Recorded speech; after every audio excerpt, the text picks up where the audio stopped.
Shalom, and welcome to A Nation in Trauma. I'm Inbar Communications and Media Strategist at the Jerusalem Post, and your host for today's special broadcast. In the past 2 years, Israel has gone through difficult times, starting with the October 7th massacre by Hamas and continuing with ongoing attacks by Iranian-backed groups, including Hezbollah in the north and the Houthis in the south. These events, including Operation Am Kelavi, have had a devastating impact, costing lives and leaving deep psychological wounds across the nation. But alongside the trauma, we've witnessed extraordinary moments of strength, resilience, healing, and unity. This broadcast explores the emotional, social, and communal impact of our ongoing crisis. We will hear personal testimonies, expert analysis, and voices from the ground, stories of pain, strength, and hope. We have with us today senior government representatives, including the First Lady of the State of Israel and Deputy Speaker of the Knesset, mental health and community resilience experts, and emergency response leaders. Together, we reflect the strength, beauty of Israeli society, showing us the best of who we are, even in the hardest of times. As of today, 50 hostages remain in Gaza. We continue to hope and pray for their safe return. Thank you for joining us.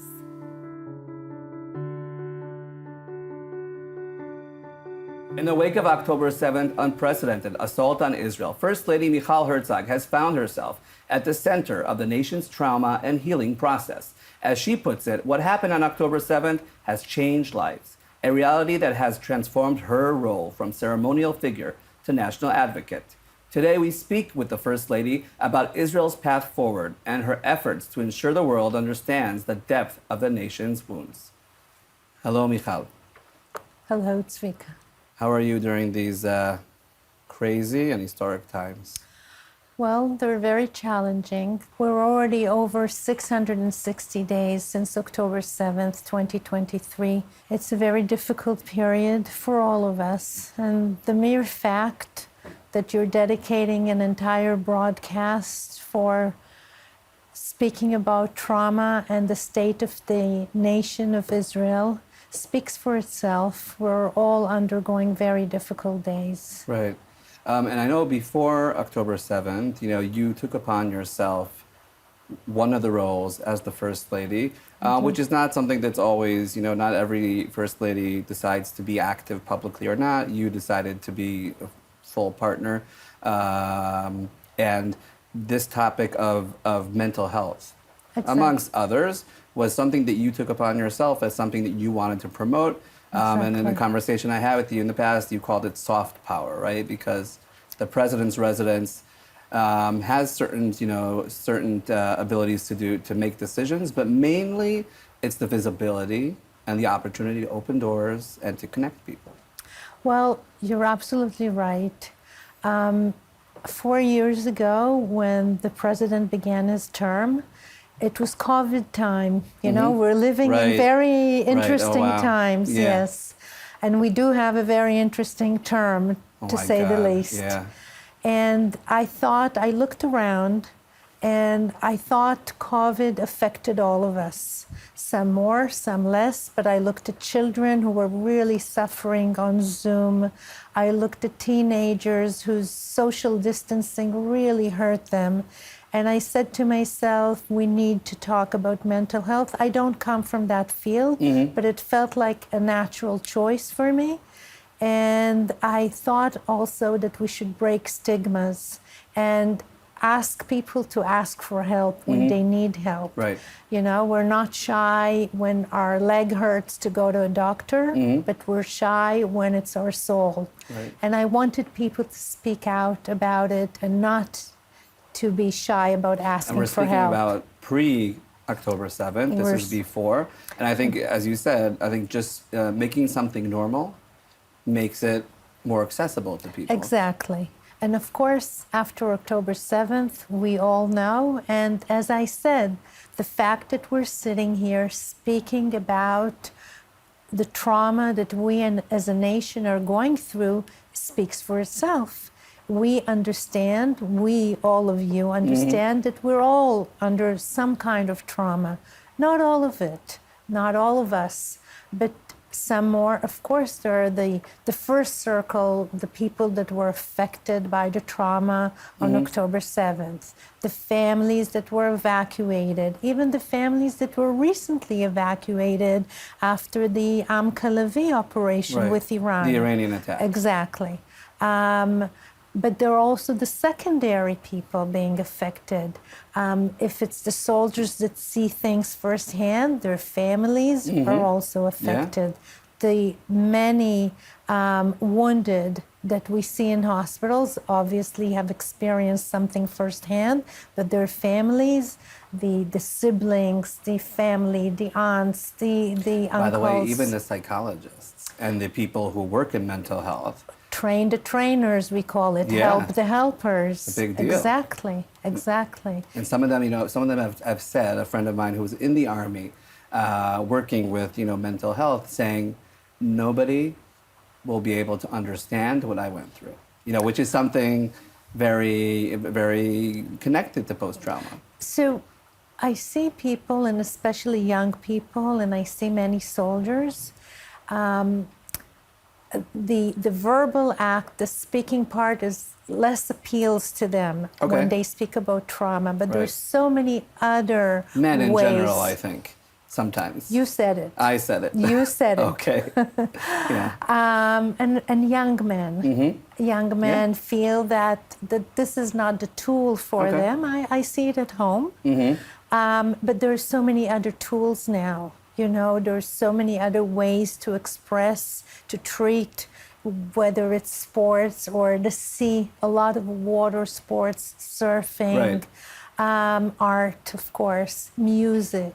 Dogs, by the way, the amount of people amazing with service trauma, dogs. Service dogs is wow, incredible. And this is something we at the President's Residence actually promoted before the war, because a law was passed to allow service dogs on buses and restaurants. Because before that it was an issue. Exactly. And so we really promoted it. Little did we know that there would be a massive use now of service dogs. And animals, therapeutic riding on horses. There are many ways to treat and express.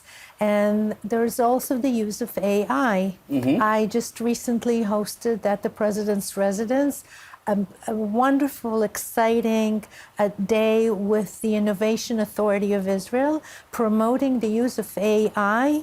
That's interesting. Very. How do you have an example? Even of an intake. Intake of the first meeting, or even group therapy with an avatar that gathers the group together, and then they promote the conversation among themselves.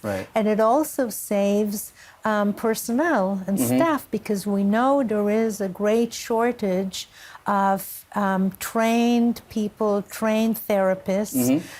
Although I must say there is a growing awareness of the Ministry of Health. And then you can see, for instance, the shortening of the long term it takes for a psychologist to become... to get certified. Exactly. It's a very long process usually. So the Minister of Health has actually dealt with that matter.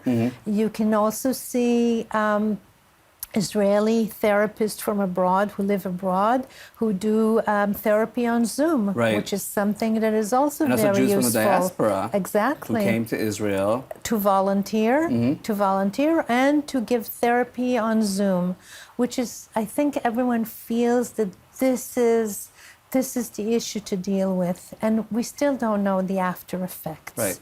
So AI is definitely something, I definitely didn't think of, but it's a tool that could help, right? It's not a solution. Definitely a tool that can help, can alleviate the prolonged waiting for a session with a therapist. So I think it's a very important tool.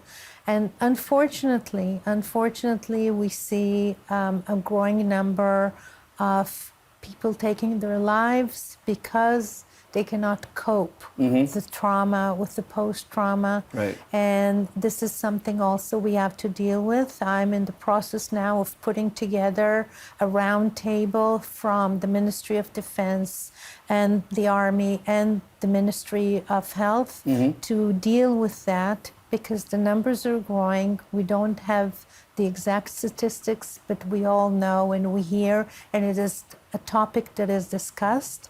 But there are also ways to deal with that. There are NGOs that deal with the prevention and the monitoring of suicide. And people are taught and given tools and to look around at the people in their neighborhood, in their family, and to see if they notice someone that needs help, needs attention. There are ways to deal with it. Right. And I urge people to really do that. Right, I think it's really important, and I know from the IDF that they're so much more developed than they were in the past. You know, every commander, sometimes they'll even take, you know, a psychologist or whatever with them. To the field. To the battlefield. This is a completely new approach of the IDF.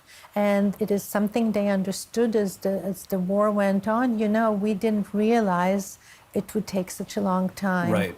I must say I was also naive. I deal a lot with reservists and families of reservists. And in January 2024, when the first round were coming out from the fight in Gaza and in the north. There was a ceasefire or whatever. Exactly. And we thought I put together a round table, a conference at the president's house, and I said, I called it Coming Home. I thought they were all coming home, and we talked about family, how it affected family life, how it affected people, employees, vis-a-vis their employers. Exactly. In the academic world, students who were coming back and had difficult time coping, and we all thought, that's it. This is it. Yeah. Now it's the post. But Exactly. it turned out to be the current. And so we actually had, after a few months after that, we had a more practical get-together with the Ministry of Treasury. We actually talked about compensation, funding, with social with security, to talk about helping people and helping small businesses. And from that actually grew some of the practical methods of helping the reservists when they came back home. Wow. But there is a lot to be done, and a lot of work with the families as well. Right. So you, just a few weeks after October 7th, you had a visit that I think kind of really impacted you at the base in Re'im. Right. That's where the observers, the IDF observers, usually female, right? Right. Some of them were unfortunately killed, and some of them were kidnapped, and now they became our heroes. They are amazing. So this was one of the most moving visits I had. Just a few weeks after October 7th, the Nachal Oz war room, of course, we all know, was burnt, and the young female soldiers were either killed or abducted, and they reopened the war room in the Re'im military base, and I was there to inaugurate it with them. Some of the girls experienced October 7th, and some of them were home on leave, and their best friends were either killed or taken hostage. And I was there with some of the female fighters in the area, and it was a very, very moving visit and meeting to hear them and to hear how they felt, but they felt the responsibility to keep on going. And I think now people understand the importance of being border surveillance. Yeah. They understand the role of these usually. And the numbers went up. Everybody thought that Exactly. people will just not, enlist to this unit, but actually many young women just wanted to be part of it. Because they know how important it is. It is not easy for the parents. No. It is not easy for the parents, I must say. But Well, you're a parent and you know that. Yeah, but firsthand. the girls themselves feel that You know, they carry the responsibility on their shoulders and they just want to give their best. Right. And it was very moving to see them and hear them and hug them. Right. They're wonderful. So one thing, that I know, I spoke to a friend of mine that works with you, and the president, who told me months ago that every single person within the president's residence is part of this project. Where, unfortunately, when a soldier or a civilian is killed, they all get a personal letter from the president. And is delivered by someone that works directly with the president. So the president, right in the beginning, after October 7th, said that, how can we reach everyone? We're trying our best. We have, unfortunately, so far met almost 1,300 bereaved families. But he felt that at least a personal letter, and it's not a standard, it's a very personal letter to each family. According to the circumstances, etc. Exactly. As you said, both civilians and military. And the entire president residence family, we call ourselves, is taking part in that. It's drivers and it's secretaries, and they all feel that it's our mission to reach every single family, come to that family, knock on the door, bring a letter from the president, sit with the family, listen, and hear stories about their fallen dear ones. And I think it also gives us a sense of purpose. I think definitely, and I know some of them continue these relationships. Exactly. And it's so important nowadays to just reach out and be in touch with someone. I think that's definitely something that helps. Finally, since you've been so deep into this issue, and definitely since October 7th, what is your call to action? How can people be of assistance, or what can people do to get help? Well, first of all, I think now that we understand that mental health and dealing with trauma is so important and is going to be the biggest issue in Israeli society, everyone should be aware of it. Philanthropy gives money to that. People take care of others. And I think the most important thing is to care and to look around and see if you feel that someone in your vicinity shows signs of trauma, shows signs of distancing. It is very simple to reach out to people. Just ask a few questions. Just reach out, show that you care. It will really change lives. Those few questions and giving attention to people is a life changer. And I call people to really give attention to others and come together. Stop fighting. The best thing we can do as a society is just understand each other. We don't have to agree about everything, but just to show understanding and empathy and sympathy to each other. That's the most important thing. So thank you very much, First Lady Michal Herzog, for inspiring us. Thank you. And for doing what you do. It's so important for the citizens of Israel. Thank you, and thank you for taking the time to really deal with this very important issue. And may we know better days and better news. Amen. Thank you. Thank you. Since October 7th, many Israelis, both soldiers and civilians, found themselves bearing permanent scars. The next guest is prominently placed to help. Joining me now is Deputy Speaker of the Knesset and Chairman of the Sports Subcommittee, Simon Davidson. How are you? I'm fine, thank you. So every Knesset member has their own unique agenda that they promote, and yours is deals both with trauma, but also with sports as a therapy for this issue. Actually, I'm coming from sport. I was a swimmer all my life, and I was the Israeli Association coach, and then I was the chairman, the president of the Swimming Association, so I'm coming from there. And something happened since the 7th of October, and actually it was my neighbor that was injured so badly in the north. And when I visited him, he told me after a few months of being in the hospital, he told me that the only thing that gets him from darkness to the light is going to Bet Lochem, to be in the sports. He's swimming, he's playing the tennis table and other kind of sports.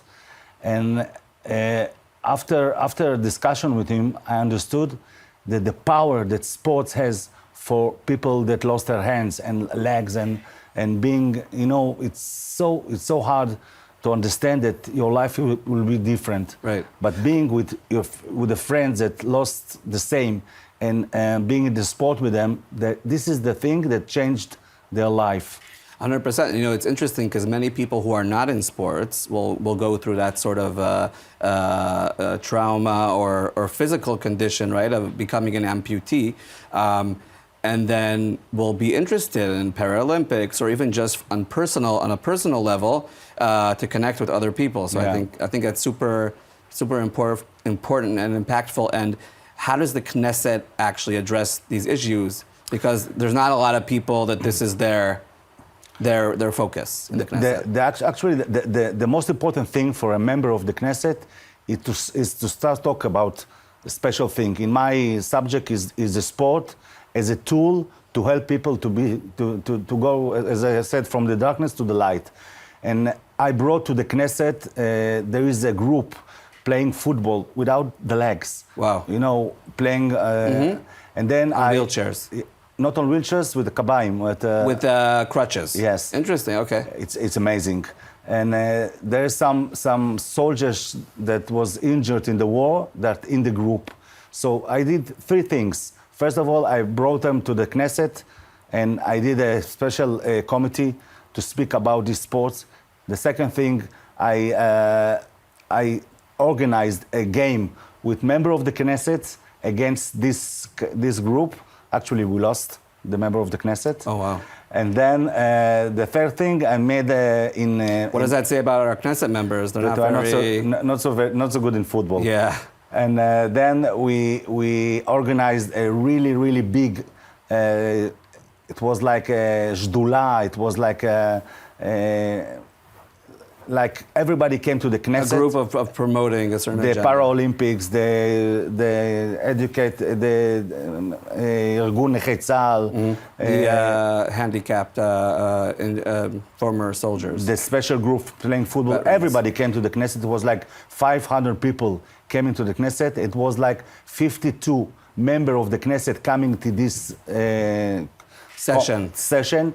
And then it easy for me to starting to bring budget to special organizations. Because it's across the board. Yes, it's across the board, and people start to understand that actually sport is a really good tool to help those people, not only people that injured in the army, regular people. In the last Friday, 2 days ago, we opened the first beach in Israel that is a special beach for people that they are not normal people. They are going with wheelchairs. They have special problems. And this beach in Herzog helps those people to get inside the water, to surf, to be with the families. So you can only enter if you have a disability or something like that? No. This is open beach, but there are special guides that helps, handicapped people to get inside the water, to surf, to be like a normal person for 1 hour. It's amazing. It's so, this is the special things that this wonderful country can organize for special people. They are special people.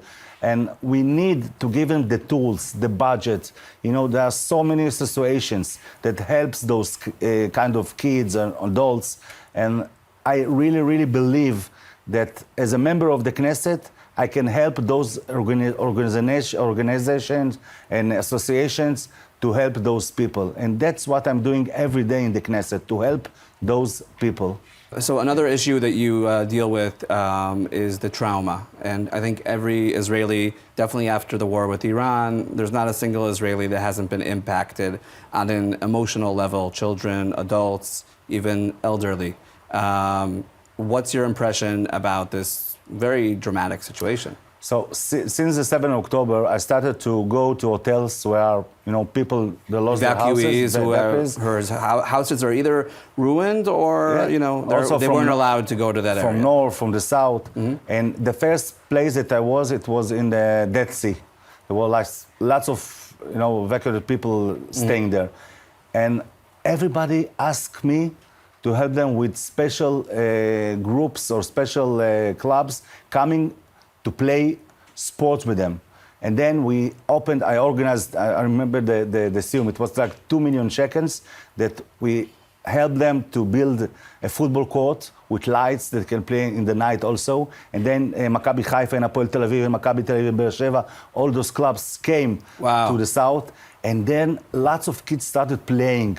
And it was amazing to see at 1 o'clock at night, kids and youth playing football and basketball. And everybody told me that this is the thing that... It empowered them, I think. Yeah. It caused them to actually do something in order to not think about not tragedy. Think about and not using drugs in this time or alcohol or violence. Right. They're playing soccer or basketball. And then we went to Tveria. And in Tveria, there's a big club surfing. So we took all those kids to the club and they started to surf every day and do kayaks. And this is the things that help those kids in those terrible times to do sports, to be in a group with special guides that are also educating them. By the way, they even say that it affects the brain, right? When Absolutely. you do something physical, it will help you be Absolutely. more calm, be more in the moment, not thinking of what will be what was. And then I started to understand that the government will not all my dreams will not be with the government. So I started to work with associations and with special people like Keren Azrieli, that we took like 30 associations together and we started to do special things with those associations. Some of them are volunteering, some of them are working with salary, but they brought money and other special persons brought money only to sports, only for physical and sports and for clubs coming to work with the kids. And actually it's working amazing. So Simon, does the government do enough, invest enough in sports? Because we know that in general, Israel doesn't invest enough in the Olympics, preparations, etc. We don't, compared to other countries our size, we don't invest as much. Obviously, we live in a different neighborhood, but, are you able or are the organizations able to get funding from the government? Absolutely not. You have to understand that 60% of the schools in Israel doesn't have a gym. Wow. 60%. Okay. You understand that now it's 35 degrees outside. And an indoor gym. Yeah, okay. indoor gym. So right. kids have... Yeah, my kids don't. They don't have an indoor gym. So okay. I never thought about that. So you understand that this is the major problem, that Israel doesn't get enough budget in the last 75 years. It's not only in the last government. Right. So this is something we have to change. But especially in these times, since the 7th of October, I understood that I have to do some matching with the government. So I'm working with special organizations. They bring in shekel and the government bring in shekel. Okay. And then I can do some special project like Agal Sheli, if you heard about, working with trauma people by surfing and water. It's working amazing. Wow. So we have like 10 special places in Israel now from the Gal Sheli organization working with people. Really? So the government didn't want to bring money, so I did a matching program and it works amazing. The same we're doing with tennis. We are doing with surfing with other organizations. We're doing with football clubs. So in the end, you have to be a little bit, with imagination to bring money and to do something special. You have to be creative and you have to be persistent. You have to be creative. This is the word. Perfect. So Knesset member Simon Davidson, thank you so much for what you do for the citizens of Israel, and hopefully you'll succeed because it's totally a bipartisan issue. It's not anything political. Thank you very much. Abie, Moses, chairman of the National Organization for Victims of Terror. Thank you for being with us today to talk to us about an important issue that's going on through the state of Israel. We're so happy to have you with us today. Thank you, Shara, for having me today. Absolutely. I want to bring you to a point that was a moment of change for you in your life. 1987. Can you share with us that painful experience that you went through and how it shaped the work that you do today? 1987, that really actually changed my whole life, 180 degrees. It was the Passover Eve, April the 11th. We went down to Kfar Saba for shopping for the feast.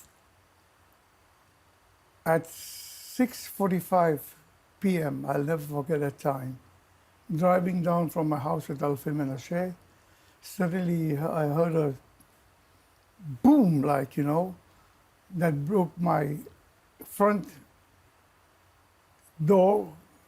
The bomb penetrated next to my wife, and the whole car burnt instantly. Actually, it was an explosion I can still hear that. I stopped the car immediately, jumped to the back door, trying to get hold of my kids. The whole family was there with a friend of my son. Through the fire, you cannot see anything. So I just had to try to find whom I'm going to catch, throw them out and roll them to get out of the fire, but they were still burning. Tried to get to the front door to get my wife. She was pregnant at the time. I didn't succeed to open her door. So can you imagine you're seeing the four guys standing next to the burning car. I'm still getting burned myself without even knowing that. And my kids are shouting, "Dad, try to help mommy. Get mommy out of the car." I couldn't.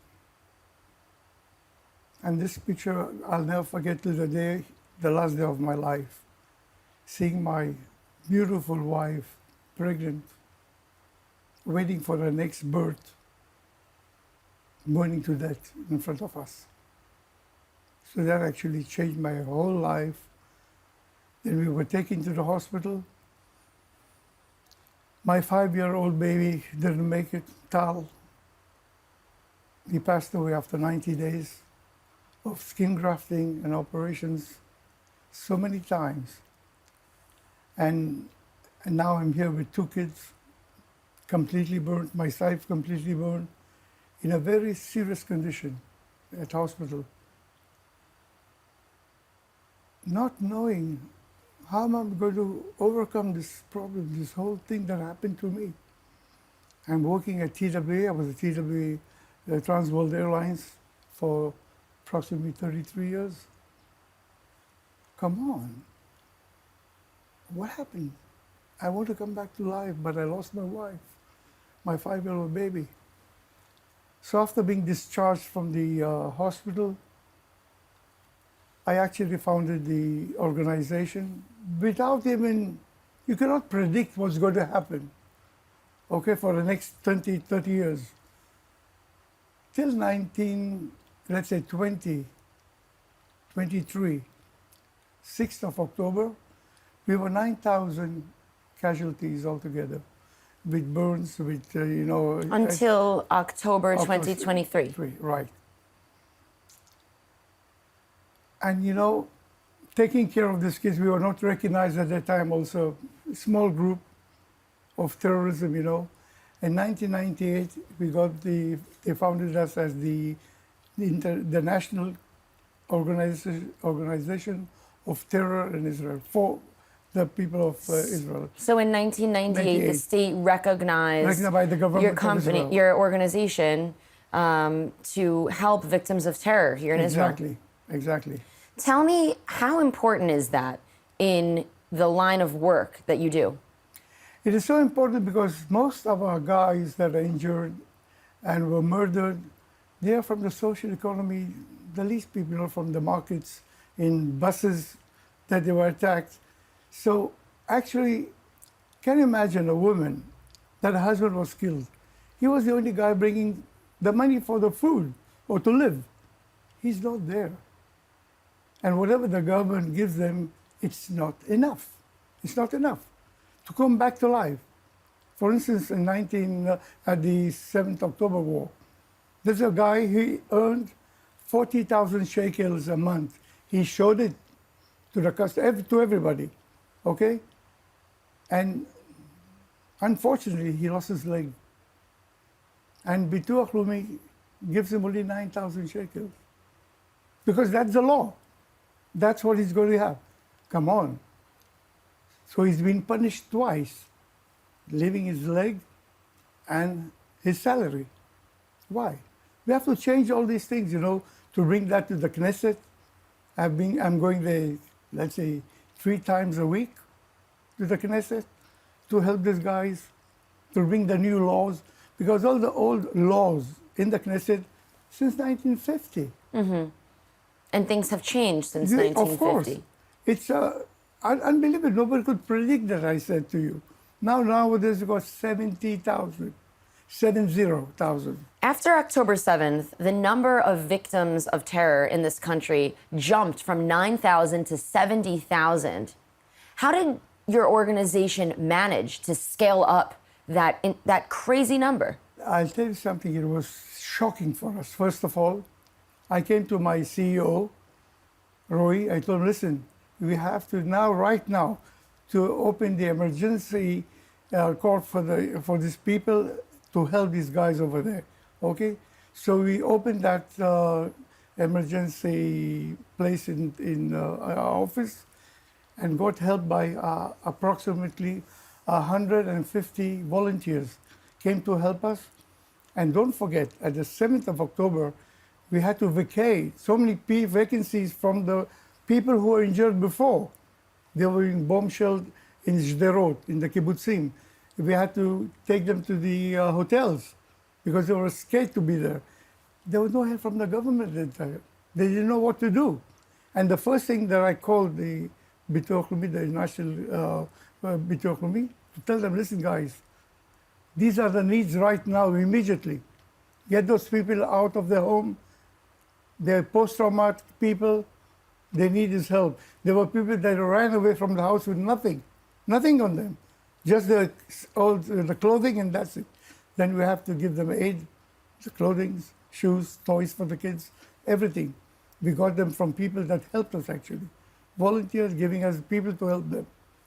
Absolutely. When trauma happens like that, I think that it's important to have somebody who's gone through that in the past, like yourself, who can advocate for these people, who can think for these people when they can't think for themselves because they're in the moment. And it's so important. I want for you, you mentioned that some of the rules that are in place now are the same as they were in 1950, but the landscape here has changed so dramatically. Can you share with us, following October 7th, what new programs did you have to introduce to be able to support all these new needs? Okay, so we started with helping the widows, giving them help, extra money, okay? We got the Metiv, if you call it, okay, the envelope and for the kids, more treatment for post-trauma. It's actually, it's a nice, let's say, hill or a mountain, okay? And suddenly it erupts. You see the lava inside the mountain. I can imagine it. So it's exactly what happens to a man. I was there actually. I know what's post-trauma, thinking of all what happened. And you see the lava. So before it goes out erupting, we should help those guys. If no, you see some suicides, you see different things happen to people. They can't get back to themselves. They're still in the bed at home. See, the first year of mourning, the first year is so difficult. So when these guys, I come to help them, I was there. I know what are their needs and how to help them. Would you say that an important aspect in your work is to let people feel that they're not alone in what they're going through? Exactly. So we give them so many things to help them, You're not alone. We have this, surfing. We give them horse riding, and different parts of things that can help them. For instance, we have this group of women, widows, coming and making some ceramics. You know, they work, paintings, whatever, be together, each one telling their whole story, how they're overcoming these things, you know. It's so important to talk about it. Abie, what would you say to someone who is a victim of trauma, who says, I'm not a victim of trauma, I don't need this help, and I'm okay? How do you respond to those people? Okay, the first thing that I did was to be talking to me. I said, listen, all those guys that survived, okay, in Nova, they have to go through this thing. Even though she says, I'm okay, you're not okay. Your heart is burned, your soul is burned. You have to talk about it. And we can see nowadays so many people that committed suicide, not getting help. Even though getting help also. Listen, I'm there for past 38 years. My daughter, she still goes for these sessions, still. Even though she gave birth to twins. And she's a mother by herself. And I'm there for her as a father, a mother, grandmother, and a grandfather. Okay? When she gave birth, let's say in the hospital, I screamed, you know. I overcome this terrorism. There are two guys, two new branches in the tree of Mr. Moses. So I'm actually optimistic, and this is what I relate to those people. Think always optimistic day. Of course, you have the days that you're down, you have the days you're up. And what our organization actually, we try to bring these people over the water. Thank you for bringing that beautiful vision for us of coming over the water. I'm thinking of a group of people that are often left out, the over 21 crowd. Some of them are orphans, and many times because of certain regulations, these people fall through the cracks. They're not eligible to get support. Tell me about that group of people in your line of work. We are working very, very hard with the government to get these people also recognize them as a victim of terror. Because what happens is this, let's say a brother, okay? His older brother was killed. And this older brother was his model. He's not there. Now the parents are mourning for the brother. They leave him aside. Okay, you're alive. Leave us alone to mourn. So he has nothing. By the way, you know, he said, yeah, where am I? What I'm going to have to get myself to come back to life. It's so difficult. So I'm working on that at the Knesset to help these guys for many things, even getting let's say, how to get over with people like him, get together and say, what is your vision to come back to life? And there we are there to help them. That's so beautiful. So there's a category of over 21 years of age being an orphan. And I think that the word orphan has an association of being a young child. Tell me about the group of people over 21 that don't have parents and are not eligible for support. We have a lot of people, I don't know the exact numbers, but there are quite a lot of them. And listen, the whole thing of getting this through, you know, to break this, I don't know how to call it also, think of the future of these guys. They're the future of this country. Try to help them. Because if you don't help them, you'll have to take care of them till they die, the day when they die. If you bring them back, okay, as a normal person, you're gaining and he's gaining. So think about that. It's the long-term vision. It is a long-term vision, exactly. I think that the state of Israel should be very grateful to have you and all of the people who don't have a voice and the unrecognized people who don't know which way to go, and they have you in the Knesset working for them and voicing their needs, and I think that it's absolutely beautiful. Thank you for the work that you do. We are actually working on changing many things to help these people. Because listen, I've got these widows, I've got the children that lost their parents, I've got approximately 300 kids that they lost both their parents orphanages. It's something unbelievable. The numbers I'm going to give you, you know, I myself can't say it also. It's so difficult. And approximately 3,600 kids that lost one parent. Wow. It's unbelievable, these numbers. 3,600 children who lost a parent. Yeah. Absolutely devastating. Now, for the people that they lost their life, actually, I'm working in the Mount Herzog, getting the Institute for Memory Institute over there. They will be listed over there for the lifelong. They'll have the picture of him, when he died, that's it, the day he was born, the day he was alive. And when you come there to see for your loved ones, you can actually talk to him on a computer, saying, we miss you, whatever. There's a candle that comes up. As soon as you enter that, the candle goes up to him, to the sky. Wow. Wow. That is so beautiful and so meaningful. And I'm working very hard for that, believe me.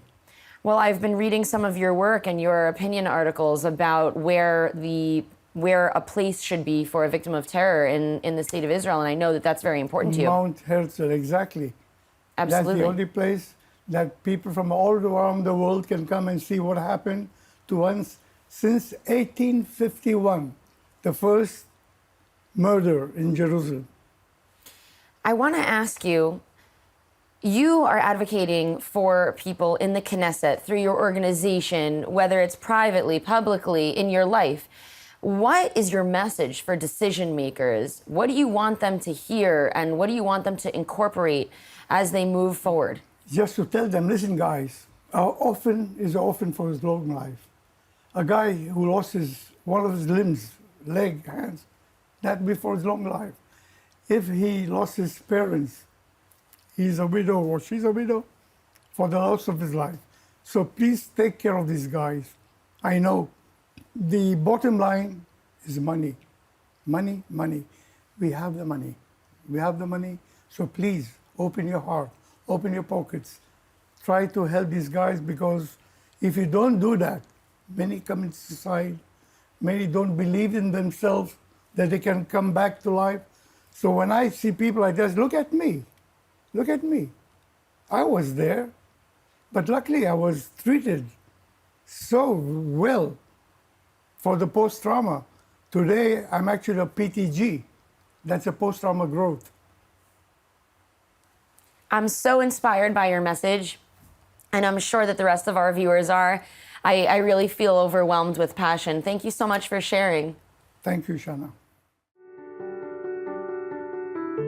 איתי כאן היום עורך דין בני דרייפוס, מנכ"ל מפעל הפיס. בני, תודה רבה שהצטרפת אלינו כאן היום. תודה לכם על ההזמנה. רק לאחרונה התמודדה מדינת ישראל עם איום ביטחוני נוסף במסגרת עם כלבי. כיצד מפעל הפיס סייע בעורף האזרחי בתקופה כזו? מלחמה שבאה לכולנו בהפתעה עם אתגרים שלא צפינו, פשוט השתמשנו קודם כל בכלים שיש לנו ברשויות.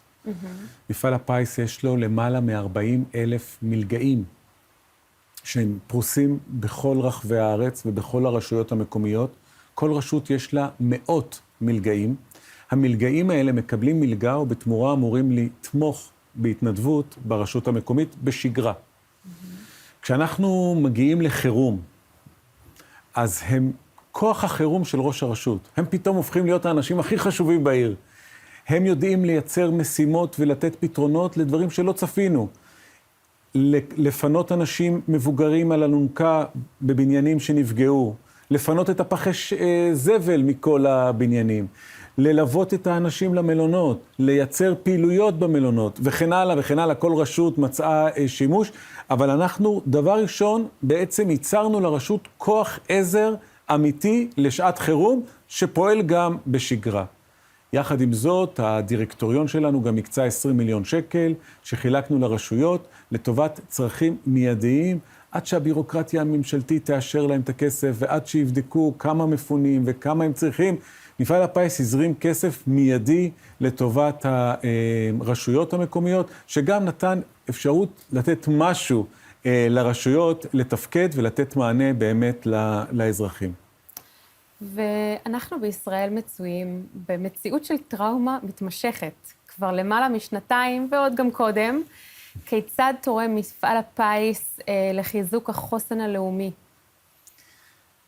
אז קודם כל, אחרי שעברנו את השוק הגדול ב-7 באוקטובר, ששם נתנו מענה מיידי, הבנו שהדבר הזה הולך להיות הרבה זמן, והחשש הוא שהרבה מאוד אוכלוסיות ייחלשו ולא יחזיקו מעמד. אוכלוסיות שלאו דווקא רווחה, זה לא תמיד האוכלוסיות שיש להן קושי פיננסי. אבל אם אנחנו נדבר על משפחות המילואימניקים... זה נגע בכולנו, כן? זה ברור, זה ברור. ולכן יצאנו בתוכנית לחיזוק החוסן. החוסן של הרשויות, החוסן של הקהילות, הקצבנו סכום שגם 20 מיליון שקלים לטובת הרשויות. הרשויות העבירו לנו תוכניות חוסן מאוד מאוד מגוונות. כל אחד בעצם העביר לכם תוכנית ואתם עזרתם... ואנחנו מימשנו את התוכניות באמצעות הכסף שהדירקטוריון אישר, וליווינו אותו גם בהמשך באמצעות הכסף של הרשות. מפעל הפיס מכיר טוב את הרשויות, בקשר יומיומי, אנחנו יודעים מתי זה ישראבלוף, מתי זה אמיתי, אנחנו יודעים למי לתת את הכסף. זה היכרות מאוד מאוד אינטימית. בגלל הקשר למעלה מ-70 שנה שאנחנו מלווים את הרשויות, אז יש לנו באמת יכולות מאוד מאוד ייחודיות לעזור להם, בלי להקשות עליהם. אתה יכול לתת לי ככה איזושהי דוגמה לתוכנית לחוסן? זה באמת, כמו שאת מבינה, זה אלפי... endless, כן, לגמרי. אבל יש דברים שנגעו בי, כאילו, שראיתי אותם פשוט קורים. מאוד מאוד אהבתי, עיריית ירושלים עשתה תוכנית לסבתות שכולות. זה בעצם משהו שאף אחד לא נוגע בו. נכון. נכון. ואז הם הרחיבו את זה לדודים ואחים שכולים, ועשו ערבים עם פסיכולוגים ומפגשים, ויצרו איזה סוג של קהילה, שבעצם אין לה קהילה, כי הם לא באמת, הם לא ההורים, והם לא מהמשפחה הגרעינית, אבל אתם מבינים היום שסבתא וסבא זה לא איזה משהו כזה נכון. לא מעורב בחיים, הוא מאוד מעורב, והכאב שלו הוא מאוד גדול. נכון. והרבה פעמים, אפילו בשבעה, הוא מהתומכים, אבל מי תומך בו? כן. אז ראיתי תוכנית כזאת. הייתה תוכנית אפילו מאוד טכנולוגית, שעיריית נהריאל, כמדומני, פשוט לאסוף נתונים. כי זה, כמו שדיברנו, זה לא אנשים שנמצאים במערכות, הם לא דווקא רווחה, הם מאוד מאוד מפוזרים, מאוד מאוד מגוונים. נכון. חיילים שחוזרים הלומי קרב, שנפצעו או שסוחבים, זה לא אנשים שאנחנו יודעים עליהם, וצריכים לדעת לנטר אותם ולזהות אותם, כדי שנוכל להפנות אליהם טיפול. דיברנו על משפחות המילואימניקים, שגם אליהם יצרנו מגוון מאוד מאוד רחב של תוכניות. באמת, הסיפור הזה של חוסן, הוא מאוד מאוד דרמטי. כן. דרך אגב, זה לא רק לחברה היהודית, אנחנו גם עושים תוכניות חוסן בחברה הערבית. בטח. אנחנו מייצרים לבני נוער, היא סובלת מפשיעה ומאלימות מאוד גבוהה, שגם פוגעת בחוסן של הקהילות. כן. וגם שם יצרנו תוכניות לבני הנוער, ובאמת משהו שאולי ייתן להם מענה. צריך גם להגיד בזה, זה הכל טיפה בים, בואו נגיד. אנחנו לא מחליפים את מדינת ישראל, אנחנו נותנים איזשהו זרקור, איזושהי דחיפה למשהו שהוא הרבה הרבה יותר רחב. כמובן שחוסן... אתם מעניקים את הכלים ואת היכולת לעשות את הדברים האלה. נכון, אבל שנינו מבינים שלא 20 מיליון, וכנראה גם לא 200 מיליון בונים לגמרי לבד חוסן. זה אירוע הרבה הרבה יותר גדול. כן. אבל אנחנו נותנים את הכלים הראשוניים, כדי לבוא לרשויות ולהגיד להם, זה מצליח, זה עובד, אתם לא משקיעים במשהו שלא ניסו אותו. קדימה, תפיצו את זה, ותרחיבו את העירייה, ותרחיבו את התוכניות, כי אני חושב שקהילות שנותנים להם אפילו משהו קטן, זה מאוד מאוד חזק, יש לזה אימפקט מאוד מאוד משמעותי עבורם. אנחנו רואים את הצעירים, ואנחנו רואים גם בצפון וגם בדרום, אני חוזר היום מסיור בדרום, אני רואה אותם, כמה הם מתמלאים שאנחנו מגיעים, שאנחנו רואים, שאנחנו שומעים אותם, וזה נותן להם דרייב גדול לפעול. קורים דברים מדהימים למטה בחברה הישראלית, שבאמת שווה לראות. בזכותכם הרבה. גם אם זה נראה לך כמו טיפה בים, נראה לי שזה קצת יותר. אני יודעת שכ-15% מההכנסות של מפעל הפיס מופנות תחום הרווחה והסיוע החברתי. בוא נגיד, מה סדר גודל של זה? מפעל הפיס מחלק בשנה כמיליארד שקל. וואו. אז 15% זה 150 מיליון שקל. זה מתפזר בעצם לכל הארץ. כן, לכל הרשויות. כל רשות מקבלת סכום מסוים, לפי הגודל שלה, לפי הסוציו-אקונומי, מרחק פריפריאלי שלה מהמרכז. האם בפריפריות בעצם יש תקציב יותר גדול? זה לא לפריפריות, כמו שאת מגדירה פריפריה גיאוגרפית, אבל ככל שהיא פריפריה במובן הסוציו-אקונומי, ורחוקה גם מהמרכז, אז הנוסחה שלה תיתן לה קצת יותר, כן. אבל הסיפור הוא שאם מפעל הפיס היה מזוהה במשך השנים עם בניית מבנה ציבור, אז צריך להגיד שדירקטוריון מפעל הפיס, ואולי זו ההזדמנות גם להזכיר את אביגדור יצחקי, זיכרונו לברכה, שנפטר, שראה באמת את הצורך לגעת באנשים ולא רק במבנים, ושאף שהכספים של מפעל הפיס לא רק יבנו מבנים, אלא יעצבו קהילות. וכולנו מבינים שכדי לעצב קהילה, אנחנו צריכים לגעת באנשים ובצרכים שלהם. הצרכים שלהם הם הרבה יותר מגוונים מקורת גג ומבנה, לפעמים זה סל מזון, שזה גם לוקחים מאמות המידה, לפעמים זה מלגות לסטודנטים שגם לוקחים מאמות המידה, ולפעמים זה פעילויות חינוכיות, קבוצות כדורגל, קבוצות כדורסל, דברים כאלה שזורמים וצריכים אותם ברשות בשביל לתת פעילות לבני נוער ובכלל לחברי הקהילה, אבל גם פה הרשויות באמת ממציאות את הגלגל ועושות הרבה עם הכסף הזה. דבר נוסף שיצרנו זה תמיכה בפיס ירוק, שזה פארקים, ולאו דווקא מבנים, וזה גם מתוך מציאות שאנחנו מבינים שבריאות נפשית צריכה גם לקרות במרחב הציבורי. ללכת לטייל בפארק בהחלט עוזר. לחוסן. בהחלט, אני מסכימה. נכון. ובעצם אתם מקבלים דיווח מהרשויות שאומרות לכם מה הם זקוקים, למה הם צריכים, מה הקהילה? אנחנו מקבלים הפניות, בקשות לפעילות כזו או אחרת, אנחנו מאשרים אותה, ולאחר מזה, לפי אבני מיילסטון כאלה שאנחנו קובעים, אנחנו משלמים את התשלומים לרשות. הרשויות ברובם, כשהן יודעות להתנהל, אז הן באמת יודעות למצות את הכסף, ולא תמיד הן יודעות למצות את הכסף, ואנחנו גם מנסים לעזור להם ולהסביר להם, יש לכם כסף במפעל הפיס, קדימה, זו הזדמנות בשבילכם לתת עוד משהו לתושבים ולאזרחים, שבעת הזאת כל כך צריכים את זה, זה לא שאלה. יש שם באמת רק נקודה נוספת לגבי הכסף הזה שנקרא מפעל הפיס. אז אין לנו קופות נסתרות. הקופות שלנו הן בעצם הקופות שאנחנו חלקים לכל רשות, יש את הכמות שלה. אבל אם רשות תבוא ותגיד, תקשיב, יש לי חלום, אני רוצה לחשוב בגדול, עם 3, 4, 6 מיליון שקל שאתה נותן לי בשנה, לא, אנחנו נותנים להם גם תוכנית חומש. תקחו משהו ב-30 מיליון שקל. תחשבו יותר בגדול, וזה משהו שבאמת פתח את האפשרויות לרשויות, באמת להתחיל לחשוב יותר בגדול ולייצר פרויקטים יותר משמעותיים. זאת אומרת, אם הם באים עם איזשהו רעיון הכי מטורף שלא יהיה, אבל זה נשמע לכם מתאים, אתם איתם. נכון. מרגש. תקשיבי, מפעל הפיס הוא חברה בבעלות השלטון המקומי, וזה האתגר שלנו, לייצר מנועי צמיחה ופעילות כלכלית, בכלל, בתוך הרשויות המקומיות. ובמבט קדימה, אם אנחנו נדבר פה על צמיחה מהתקופה הזו כחברה, מה אתה רואה קדימה? אז קודם כל אני מאחל לכולנו שנעבור את התקופה, שהחטופים יחזרו, שהחיילים יחזרו, באמת נחבק את המשפחות השכולות, ושכבר נוכל באמת להרים את הראש, לזקוף את הגב, ולהסתכל קדימה על חברה חזקה, על רשויות מקומיות, אולי החזון שלי, שיאמינו בהם. השלטון המרכזי ומדינת ישראל היום נעזרים בשלטון המקומי וברשויות רק בעת חירום. והאמת, שכשמה שעובד רק בחירום ולא עובד בשגרה, הוא צולע. כן. והחזון והמטרה של מפעל הפיס זה לתת לרשויות גם את החוסן הכלכלי, אבל גם להראות לשלטון המרכזי, הם יכולים, הם יודעים. נכון, מדי פעם יש רשות כזאת, זה באמת 259 רשויות, זה אי אפשר שאם יש רשות אחת שהוא בעייתי, שזה יעפיל על כולם.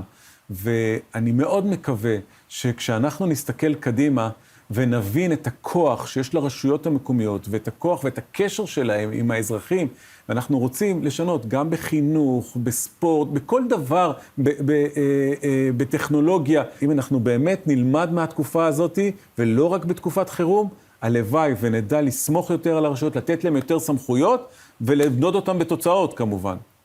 החכמנו. תודה רבה שהצטרפת אלינו היום. תודה רבה לך. איתי כאן היום דובי וייסנשטרן, מנכ"ל ZAKA.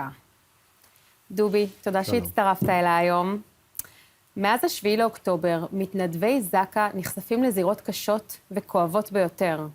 תוכל לשתף אותנו מה עובר על המתנדבים שלכם מבפנים? מה בעצם המחיר הנפשי והאישי שהם משלמים? אין אפשרות עדיין למדוד מה המחיר הנפשי, אבל היום כל מתנדב ZAKA יודע שהוא משלם מחיר נפשי. מה שהוא התכחש אליו לפני 7 לאוקטובר. רק בשביל להבין שהציבור ידע, מתנדבי ZAKA פעלו מעבר ל7 לאוקטובר, שגרה במדינת ישראל מאז ועד היום, בלמעלה מ-1,500 טרגדיות. אנחנו מדברים על שנים אחורה בעצם. לא, קדימה. מאחרי 7 לאוקטובר, שגרה במדינת ישראל, תאונות דרכים, התאבדויות, מקרי רצח, מקרים פח"עים נוספים, פיגועים נוספים שיש. רק השגרה, מעבר ל7 לאוקטובר, קרוב ל-1,500 טרגדיות שיש במדינת ישראל. והם רצים מאירוע לאירוע. כן. אז ב7 לאוקטובר, הבנו שזה משהו חריג, שזה משהו אחר, שזה משהו חדש. הקמנו ב-ZAKA אגף חוסן. ויש היום ב-ZAKA קב"נית, קצינת בריאות הנפש. כן. ורד אtzmon. אישה מופלאה ביותר, שמצליחה לגעת באמון של המתנדב, שהוא מצליח להיפתח אליה ולאנשי המקצוע שלה. ואנחנו שם מגלים מקרים מאוד קשים. את מה שהתכחשנו אתמול, אומרים בריש גלי היום. אני מבקש עזרה, אני צריך סיוע, אני מבקש לדבר לעוד מעגלים. אני צריך טיפול, אשתי צריכה טיפול, הילדים צריכים טיפול. זה עשה זעזוע מאוד גדול בכל מערך ZAKA. שינינו תקציבים, הוספנו תקציבים. מה שהיה פעם מאחורי הקלעים, היום נמצא בקדמת הבמה, כן. אגף החוסן שלנו, זה הסעיף התקציבי הגדול ביותר שנמצא בתקציב ZAKA. וכל זה עדיין כשאין לנו בית אפילו. זאת אומרת, אנחנו רק עם קב"נית, קצינת בריאות הנפש, מאמא ליקרה, אבל אנחנו עדיין עוברים, לפניי היה את מרכז המתנ"סים, את המתנ"סים במדינת ישראל. אז הוא מארח שלנו, הם מארחים אותנו. הבנתי. תמיד כשאנחנו צריכים, תמיד יש לנו דלת פתוחה גם אצלהם ובכל המקומות. אבל אין לנו את הבית שלנו. אני מתאר לעצמי שכשיהיה את הבית, כן. אז אנחנו נדע להתקדם עוד צעד ועוד צעד. קראתי פעם למתנדבים שלנו גיבורים קדושים, היום אני קורא להם מרוסקים, הגיבורים הקדושים. וואו. הם יודעים, הם מודעים לזה. אני התכחשתי כל חיי לכל הענף הזה. אל תגידו לי להוציא את מה שהיה לי מאחורה, לא רוצה לדבר על זה. טוב לי ככה. כן. טוב לי. אבל דווקא אחרי 7 לאוקטובר אני כל פעם במפגשים כאלה ואחרים, לפעמים מה שאני מוציא, לפעמים מה ששמעתי, כן. זה אחרת. זה אחרת לגמרי. ארגון בהפרעה, ארגון מתמודד, מדינה בהפרעה, מדינה מתמודדת. מה ההבדל בעצם בין מה שכל המתנדבים עברו עד 7 לאוקטובר ומ-7 לאוקטובר? אנחנו מדברים פה על בעצם... אז מה שקרה מ-7 לאוקטובר ולפני 7 לאוקטובר, הם בעצם די דומים, אבל מה שקרה ב-7 לאוקטובר לא היה לנו אפשרות להתביית על אירוע ספציפי, על אירוע מסוים. תמיד אתה לוקח מאירוע כלשהו, אני זוכר את התינוקת, אני זוכר את האמא, אני זוכר את האבא, אני זוכר את הצורה. כל אחד משהו שנשאר איתו בעצם. פה היה הכל, וכל כך הרבה מהכל, אז על מה? על משפחה כזו, על משפחה כזו. לא יכלנו להגיד, זה מה שאני לוקח מה-7 לאוקטובר, למרות שיש משהו אחד שלא עוזב את אף אחד, זה הריח. זה הריח. הריח. וכשאני מדבר על ריח, לצערי, דווקא היום אנחנו נמצאים, לא היום, זה כל הזמן, יש מגפה שקטה בכל העולם, ודאי במדינת ישראל, וזה מה שקצת כואב לי בנושא של הערבות ההדדית, גופות בריקבון, גלמודים וערירים שמוצאים אותם בבית, נכון. 10 ימים, שבועיים אחרי שהם מתו, נכון. ואז הגופה שלהם, הצחנה שמוציאה החוצה לשכנים, רק אז מזיקה את השכנים. כן. ואז מגיעים, פורצים את הדלת, ומוצאים שם בן אדם לא עלינו מת בצורה הבזויה ביותר. כן. המשפילה ביותר. ומה שאנחנו עושים בארגון זק"א, יש לנו פרויקט שאנחנו קוראים לזה שכן, שים לב אם אני חסר. כן. אני לא שקוף. כן. פעם ביום להביא לו מים, לדפוק לו בדלת, למרות שהם לא רוצים קשר עם הקהילה, אנחנו תמיד מבקשים מהקהילה, תיצרו איתם קשר, אל תעצרו. וזה הריח, כשמדברים בזק"א על ריח, תמיד זה גופות בריקבון, אבל הגופות ודאי, בכל מה שקרה ב7 לאוקטובר, נשאר איתם עד היום. אנשים שמתקלחים לפעמים 3 פעמים ביום. וואו. עדיין. רוצים להוריד מהם, כן. לנקות. כן, כן. ואם אנחנו נסתכל קדימה, מה החזון של זק"א? לאן אתה שואף שהארגון הזה יתפתח בשנים הקרובות? יש לראשי תיבות של זיהוי קורבנות אסון, החזון שלי שהארגון ייסגר ולא נצטרך יותר לעבוד. לא רוצה יותר להתעסק עם מתים ושלא יהיו מתים. כן. כל מי שמת אחרי 120 בשיבה טובה. אמן. לראשי תיבות השניים זה קירוב אחים, שתמיד נמשיך לעשות קרבת נכון. אחים בין אחד לשני. דווקא מהמגזר החרדי שאנחנו מייצגים, למרות שיש לנו כיפות סרוגות וכיפות שחורות והעדה החרדית והציונות הדתית ומוסלמים וחילונים וצ'רקסים ודרוזים. כן. ואנחנו עושים אחר פעילות מאוד גדולה ויפה גם בסוריה, שביקשו מאיתנו הרבה ציוד, שהמתנדבים שלנו הסורים מעבירים את זה הלאה לצד השני. המון פעילות, גם בחוץ לארץ, אחר היינו בטקסס, באסון שהיה שם, בשיטפון הגדול שהיה שם. הרבה מאוד פעילות שלא הרבה מדברים עליה, בכל מה שקשור לכבוד האדם.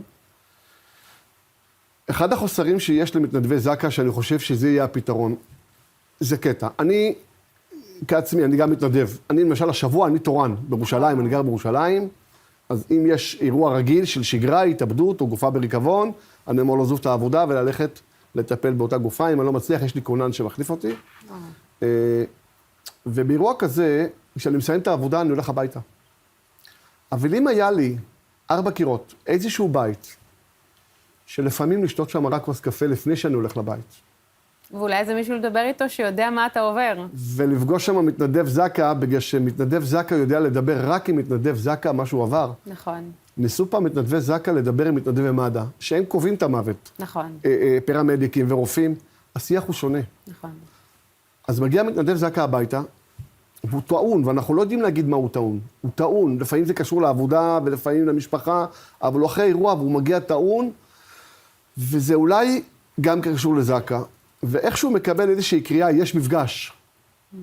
אנחנו עוזבים את הבית שלנו, הולכים לבית השני שלנו, מקבלים שם כוח כדי לחזור לבית הראשון שלנו. כן. ואנחנו כל הזמן במעגל הזה האינסופי, עושים המון מפגשים. ולחזור בריאים יותר ושלמים יותר, וקצת יותר אחרי שלבים, בוא נקרא לזה. אני לא יודע, אני לא בטוח שאנחנו מדברים על בריאים יותר. זה מצב סטטי, זה הנתון. בבית הזה לא יהיה בעצם טיפול רפואי נפשי? בבית? כן. יש המון בתים של מתנדבים שגם האישה נכנסה למעגל הטיפולים שלנו, הארגונים, וגם הילדים צורכים. לא, בבית שאתם רוצים להקים אותו בעצם. בבית, אני קורא לזה בית חוסן למתנדב. כן. הבית למתנדב, שם ודאי שיהיה את האנשי המקצוע הרלוונטיים, אבל מעבר לזה, אני חושב שלפעמים ספה וכוס קפה זה הטיפול הכי נכון. כן. הדיבור עם החבר שלו הכי נכון, אבל שיהיה לו בית. בבית הזה ודאי שיהיה את הכלים ואת אנשי המקצוע המקצועיים ביותר. אנחנו כארגון, מהתקציב שלנו, אין לנו אפשרות להרים את זה ולהקים את זה. אני יצאתי לפרויקט חיי, אני מאוד מקווה שאני אצליח לגייס את זה. אני בטוחה שתצליח, ואני מקווה שפעם הבאה שתשב פה מולי, אנחנו נדבר על המרכז הזה, על הבית. אמן, אמן, הלוואי. תודה רבה לך שהצטרפת אלינו. תודה רבה. תודה.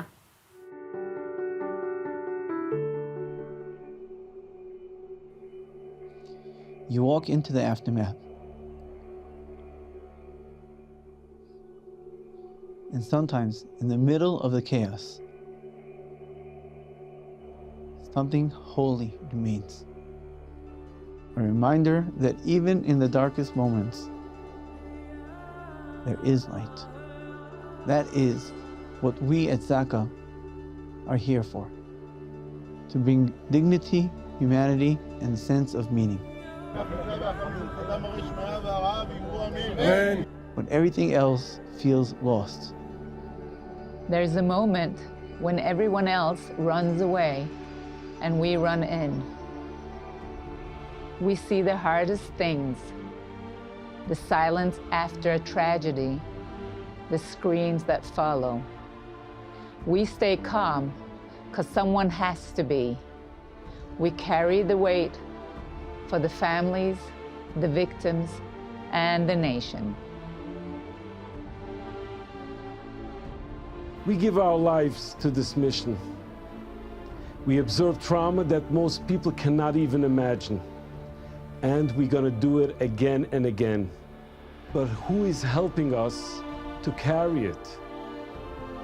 This is why ZAKA is building a resilience center, because even the strongest souls need space to heal. Stand with us. Help us build the ZAKA Resilience Center. We carry others every day. Now we are asking, will you carry us? We care for the dead with courage and compassion. And now, it's your turn to care for us. Help us build the ZAKA Resilience Center. Because even heroes need someone someone to lean on. And now with us is Atzmon Meshulam, head of resilience at ZAKA and the chair of One Resilience. Vered, thank you for joining us. Thank you so much. We understand that you've had such difficult work in the last 21 months especially. Take us to the Shura army base, and from that point, which was at the beginning of the war, where bodies were being recognized, forensic teams were on site dealing with that trauma, all the way up until today, where we're 21 months plus into this war. What has changed within ZAKA? Wow. What I witnessed at the Shura base after the October 7th changed everything I knew, both as a psychologist and as a person. We weren't dealing with trauma in theory anymore. We were standing inside of it, walking between burned remains, wounded bodies and families, identifying their beloved ones in a heartbreaking silence. But more than that, meeting ZAKA volunteers, a community I had never encountered before, opened my eyes to and heart and the healing power of devotion and mesirut nefesh. Their spiritual strength, self-centered and a quiet peace inside from their prayers and belief made a deep impression on me, and it made me realize how mutual responsibility is not just a concept. It's a living truth of the Jewish people. That moment demanded a total shift, so at ZAKA, trauma wasn't a side issue anymore. It actually became central. The sheer exposure to the death and meant we had to rethink everything. And then we understood that the resilience isn't about not breaking, because it's about staying connected. When it's so painful, you need to find some strength from inside and to give meaning for your trauma. And even when your soul is carrying pain, we are process of treating them in a way that helps them heal from inside. And so we made the decision to establish the ZAKA Healing Center, a dedicated resilience hub for ZAKA volunteers and their families. A true home built on innovations, trauma-informed care, and deep spiritual strength. Because those who serve the dead with such dignity, they deserve a sacred space for them to heal. Absolutely. And you are the head of the resilience department at ZAKA. Within this institution, tell us what type of in-house emotional support ZAKA offers to their volunteers who are dealing with such tremendous, sad experiences daily. Yeah, so actually I started the program a year and 2 months ago, and after what I saw at Shura, I felt an inner call to create a new therapeutic protocols for first responders. As a psychologist, I had worked with many years with terminal patients and their families, but nothing prepared us for the events of the October 7th. So what I saw that the commitments and the burden that the volunteers are carrying in silence needed to be healed. And I combined psychological science with spiritual tools from our tradition. Things like prayer, nigunim, guided imagery and writing, and meaning-based reflection.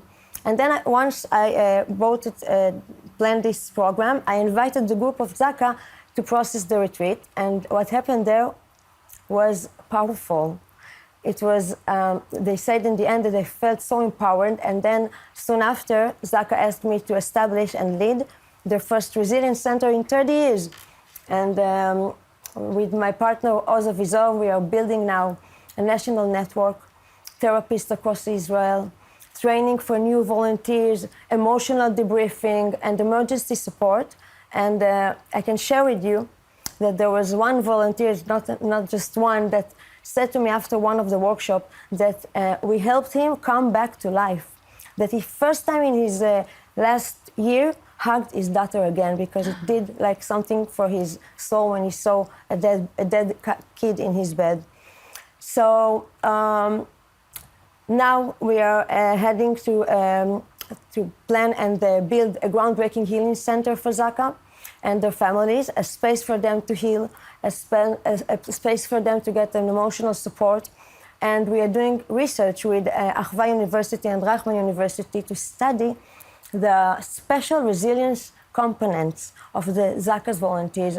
Though they are suffering from post-trauma, they are kind of, it's like something that every time is exciting me again and again to see how they are committed to this process of healing, that they are, it was strange for them in the beginning, but when it touched their heart and soul, something has changed there, and I'm so grateful for that. Wow, unbelievable. So these are some really challenging times that ZAKA volunteers are going through. And what I would like to know is what kind of tools or methods are you using out in the field to help those people? So first of all, I developed a model called Lens of the Spirit. It's a therapeutic framework that integrates clinical trauma tools with spiritual resilience based on Jewish wisdom and Kabbalah. It's built on 5 layers: physical regulation, emotional processing, meaning-making, spiritual connection, and rewriting their narrative in many ways.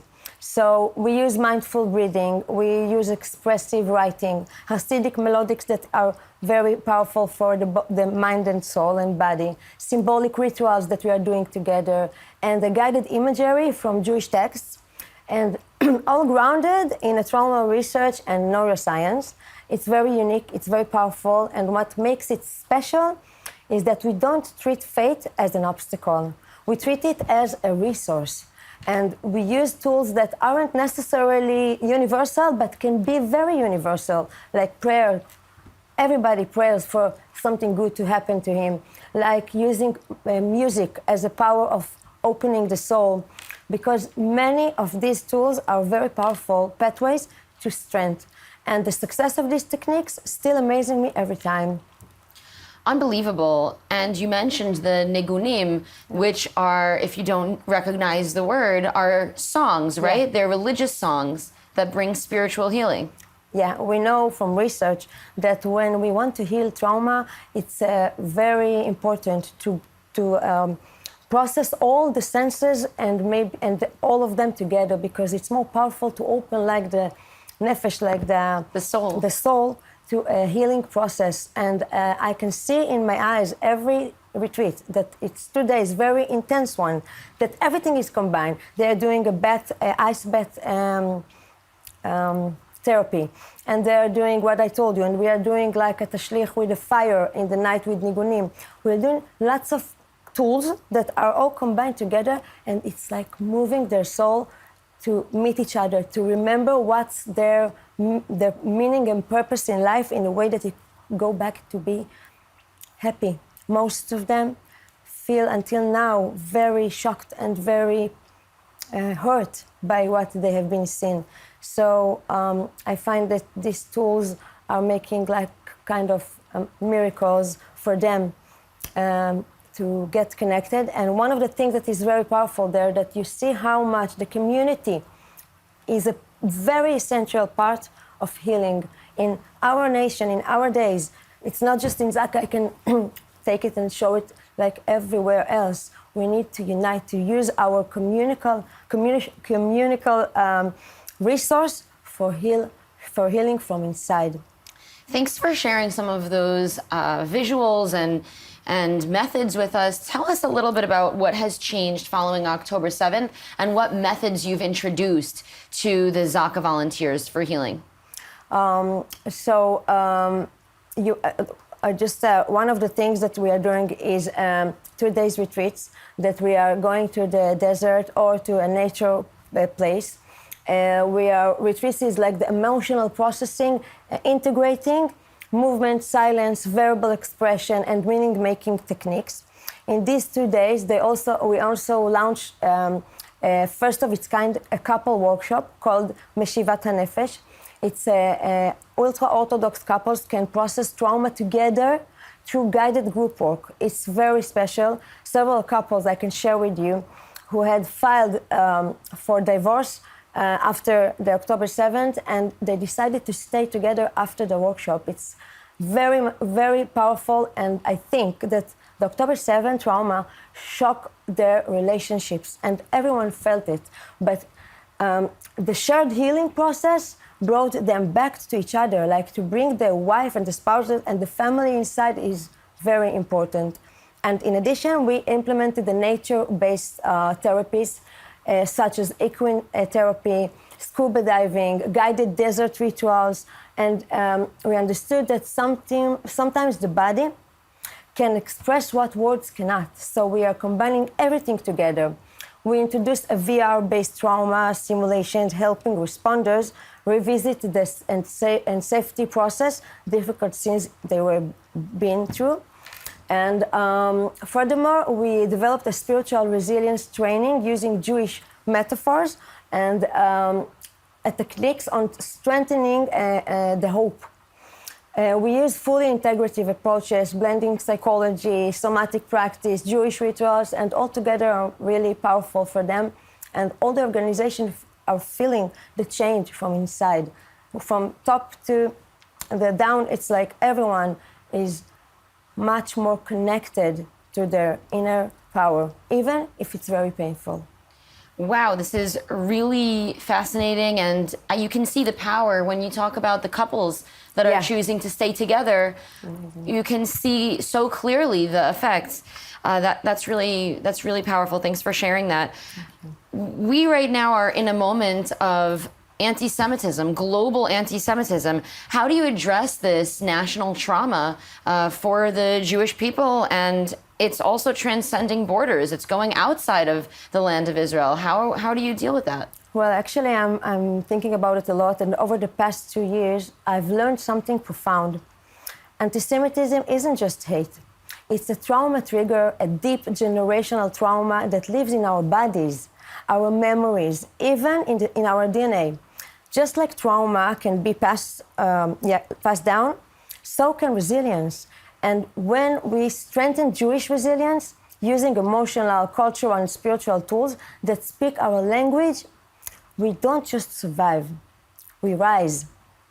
So that's why I understood the need for new global tools, and I founded the One Resilience initiative called Echad. Echad is a global mission to protect the emotional and the spiritual health of the Jewish people. It is a digital home for healing, built from clinical knowledge, Jewish wisdom, and the reality we are all facing these days. It is especially designed actually for the younger generation who face identity confusion and hatred and loneliness in a noisy, very noisy environment. And this platform is being developed now and in collaboration with leading organizations in the US and Israel that promote unity and strength as a way to combat anti-Semitism. So this is kind of my development for understanding how to treat the critical people all over the world that are suffering from PTSD. Like the One Resilience Echad is like an emotional iron dome, a place to reconnect with who we are. And, we are saying in our tradition, Kol Israel Arevim Ze Lazeh, and we are responsible for each other. And as the Zohar says, and we can see that so intense in ZAKA, we are all one soul. So my prayer is that Echad will be the way to bring healing and unity for all the Jews all over the world, because I think that this is a special time for us to reconnect and understand that through the pain, maybe this is the only way to rise. Absolutely inspiring. Thank you for sharing that and for these really impressive initiatives that ZAKA is rolling out. Thank you for being with us. Thank you so much. It's a pleasure to welcome Tema Klausner, president of the World Emunah, to this special panel on resilience. Noy Leyb, IDF reservist, public diplomacy advocate, and global activist for Israel. And we're honored to have Brigadier Lieutenant Colonel Dganit Sanka-Lenge, expert in civil resilience and recovery in times of crisis, former head of community and human resources at the National Recovery Directorate, and former Director General of the Ministry of Aliyah and Integration. Welcome, everyone. Thank you. We're happy to be here. Thank you for coming to join us during these difficult times. Let's begin with a question about World Emunah. World Emunah has been supporting vulnerable populations for more than 90 years at this point. How does this legacy translate into real-time action during moments that we're in right now, like a national crisis and the aftermath of October 7th? I'm just going to take 2 seconds to explain the difference between Emunah and World Emunah. Emunah is the organization, the largest religious Zionist social service organization in Israel. World Emunah is the global part of Emunah that is the umbrella organization for all the supporters around the world. And we channel all of our energies into helping Emunah be successful in all the things that it does. First of all, Emunah has been dealing with trauma and people in crisis for 90 years. So this was just a big step up, but the basic building blocks of how to cope are already there. I would say that one of our biggest challenges was that we had no staff. All of a sudden, all our men are not in the daycare center, not in the children's homes, which was really where it was crucial. And what do? Our Bnot Sheirut from the past, our Bnei Sheirut, our Madrichim, they showed up. They just showed up and filled, this is action. They came and they helped until a solution could be worked out. Our largest crisis, our largest therapy center is in Sderot. Front lines. Within days, they had to figure out how their therapists, who were completely affected by what was going on, their families, their children, their homes, they're being displaced, but how could they help their people who were completely dependent upon them? And we created a program by which therapists learned how to be therapists within their own crisis.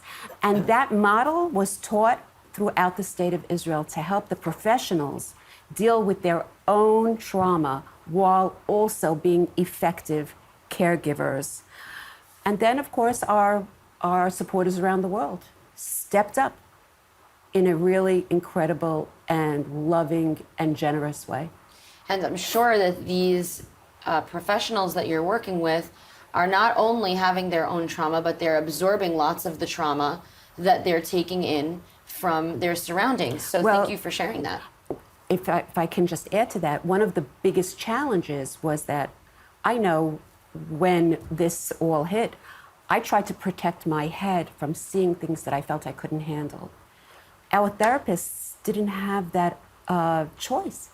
When someone is sitting next to you and telling you what they went through or what their daughter went through or what their son is going through, you can't say, you know what, it's too much for me, I can't hear it. They had to learn how to be able to absorb it without it becoming overwhelming and allowing them to still be people that could help. Thank you for bringing that image to us. I'd like to ask you, the organization, World Emunah, it started with daycares, and now the state is even funding support for trauma and for victims of trauma. How has this evolved to meet the new needs of Israel's society? As I'm sure you know, the state funds to X%. The rest has to come from fundraising and the organization and people who care. Because, of course, we want to do more, not the minimum, you know? And in the daycare centers, the problem, as we were discussing before, is that the children are so affected that it's not business as usual. And let's not forget the regular day-to-day literally running to a mamad or a safe room, no matter how close it is, it's very disruptive and very frightening for the children. And these are things that we have to really excel at and deal with. So that And adapt. And adapt, right. Thank you for sharing that with us. Mr. Leyb, I'd like to ask you some questions. You are an IDF reservist doing your service. You're also spending your time outside, off the field, dealing with the international community through social media activism. What is your biggest challenge today in representing the voice of Israel? There are many challenges, both on and off the field. I think on the field, one of the biggest challenges for myself is going from military, army life back to civilian life and then back to military life. I mean, you think about it, one day you're fighting evil, you're fighting terror, and the next day you go back to your own life as if everything is supposed to be fine, and your surroundings don't know what it's like. You only experience this if you're in the IDF, if you're fighting terror.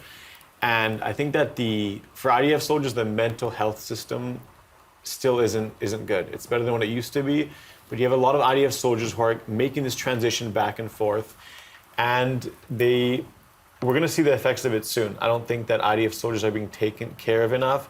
I think that the retreats and the treatment are only for IDF soldiers who are already at that PTSD stage, and that's from the military side. From the external side, I mean, we only have a certain amount of time here, but the world is blind. You know, you see what people are posting. As someone with a bit of a social media following, I see the messages that I get, and it's like, how can you be fighting in the IDF? How can you be supporting this genocidal regime? And it's like, I ask myself, is the world blind? Do they not see what's going on? Do they not see what we're trying to do and who we are and the morals and ethics of me as an IDF reservist and the rest of my team? But people are very quick to believe whatever their favorite influencer posts on social media. And that's it. They're gone. They're brainwashed. So I'm still trying to make a change, but with the spread of misinformation on social media, my job is much, much harder. And you said with a bit of a following, you have some 50,000 followers on Instagram, is that right? Yes, I do. So you have more than 50,000 people that are viewing you and getting updated on what's going on. I'd like to move over to Lieutenant Colonel. Thank you for joining us today. I want to talk to you about resilience. In your experience, what steps need to be taken right now to build the national and social resilience here in Israel? First, I want to say that sadly enough, we have a lot of events in the last years. You know, we had the COVID, and then we had the Russia-Ukraine war, which also we saw the Jews of the diaspora contributing to this situation. And since October 7th, we are experiencing, trauma that has no other, I would say, data to compare to. And I would say three things that are most important. First of all, is acting fast. We were there in Tkuma region 10 days after it happened. We had to deal with trust issues. We were the face of the government to these people. So being fast is most important things. By the way, we've studied this from another occasion in the world. The second thing is knowing how to collaborate. When you're talking about children, one of two children in the Gaza envelope region is suffering from sleeping problem. So the teacher meets him inside the classroom. So who's going to take care of it? Not the teacher, right? Maybe the welfare, because the parents need guidance, or maybe his physicians with medical treatment, because we need data that can see all the pictures. And the third thing is rather connecting to what you discussed before, Tema, is long-term planning. We have tons of beautiful organization, non-profitable organization who needs to know how to update their activities, how to build it ahead, and therefore the states need to ensure the budget. It needs to ensure the budget for the people, for the civilians. They need to know that it's like a long way to go, and they need to know that in 5 years from now, no matter whose government's gonna be, they're gonna have their rights, they're gonna have their treatments, they're gonna have the resilience centers, they're gonna have teachers who know how to deal with trauma inside the schools. So these are the three: being fast, working together, and making a law that will establish and will ensure the rights for long term. So I think it's great that you're bringing in the long-term vision. I'd also like to talk about the global vision. You are the former director of the Ministry of Aliyah. How do you see the global Jewish identity strengthening and working for the state of Israel? What do you think needs to be done, and how do you see it from your vantage point? Well, I feel like we are renewing our vows. That's the way I feel. Okay, we were like two tribes. In the last 2 or 3 decades, we came apart. We didn't understand the diaspora. The Israelis didn't understand the diaspora didn't understand. We didn't understand why do they need to deal with interior issues like the cartel and the reform and the law of return. We didn't understand that. And October 7th was like really renewing the vows. We saw tons of people coming to work in agriculture, in the fields. You know, it was dangerous back then. We saw a lot of people wanting to volunteer and serve as soldiers. We see tons of application for Aliyah. Think about it, in this big time, difficult time. People want to be a part, and we are coming together.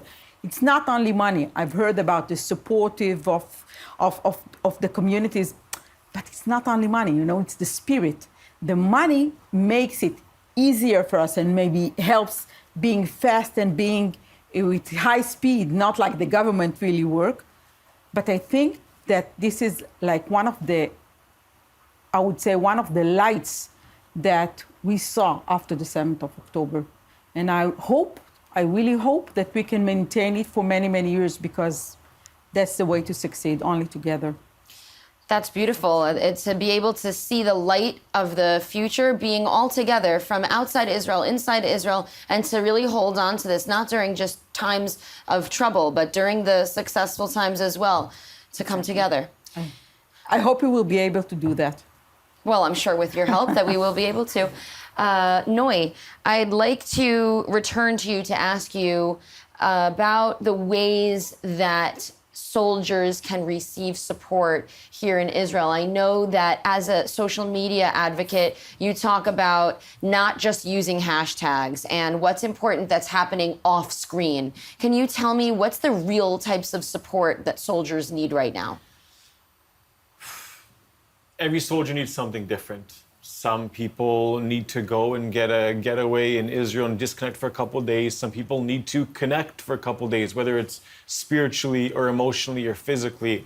There are a lot of retreats that are specifically for soldiers who have PTSD. But what about the other ones who aren't there yet? The IDF, I do have to say that they do offer some therapy sessions on them. And I'll be honest with you, and I'm a proud IDF reservist. I'm a Zionist. I will always go to duty when I'm called. But the therapist that the IDF provides is like talking to a wall. The IDF soldiers need to go through whatever therapy it is, whether it's speaking to someone, whether it's going surfing and clearing their mind, which is proven to be very helpful to IDF soldiers. And the IDF just needs to do a better job, or maybe it's an outside organization, I don't know whose responsibility is, to understand what these soldiers need. Because if we aren't taking care of these soldiers right now, who have been going through crazy situation, whether they're 18 or 50 years old, doesn't matter what they are, this time is extreme. It's not normal. This is a very, very long war. If someone doesn't figure out what these soldiers need, then the next war, I don't know how many soldiers will be left to fight. People won't want to go to battle. Noy, I have a question, which is, how can people learn what IDF soldiers really need? Come to Israel, talk to them. There are many organizations that do help IDF soldiers. There are many people who are going out there and doing stuff. Not everyone can come to Israel, but there is enough online, whether you can donate your time financially. There are people who can provide these types of services to IDF soldiers. It's a bureaucracy and it's hard, but everyone, I think, the Jewish community is small. Speak to an IDF soldier. You can find one in your way and help him or her. Thank you. President Klausner, I would like to ask you about the word resilience. Okay. How do you define resilience? Personally, it's very interesting. I think first, you have to recognize what you're going through. You have to look and say, oh, I'm scared. My life isn't in control anymore. I feel very fragile. And then you have to embrace it. Okay, what can I do with those feelings? I certainly don't want them to overwhelm me. I want them to build me. And what does that mean? It means I'm more empathetic. I'm more sympathetic. I'm motivated to help my people. Emunah was built on the foundation of Kol Yisrael Arevim Zeh LaZeh. And part of this strengthening oneself is understanding that we are all responsible for each other. That brings me to ask you about the different communities. If we're all responsible for one another, but there are so many different types of communities with different types of needs, how does World Emunah combat that? They don't combat it. They identify who they can help, and that's who they help. No organization can help across the board. Everyone has their specialty, but what we do is we started out with daycare centers. We started out with children's homes, pre-Holocaust, then post-Holocaust. Then we grew to daycare centers because we needed to help the mothers become independent and make a living. And we grew, and we have high schools and children's homes, and so now, when we look around, let's say before the war, what did we need? We have crisis centers for children who were, not only did they have to be taken out of their homes, but they couldn't even be part of a regular children's homes. They're in a crisis center. We created a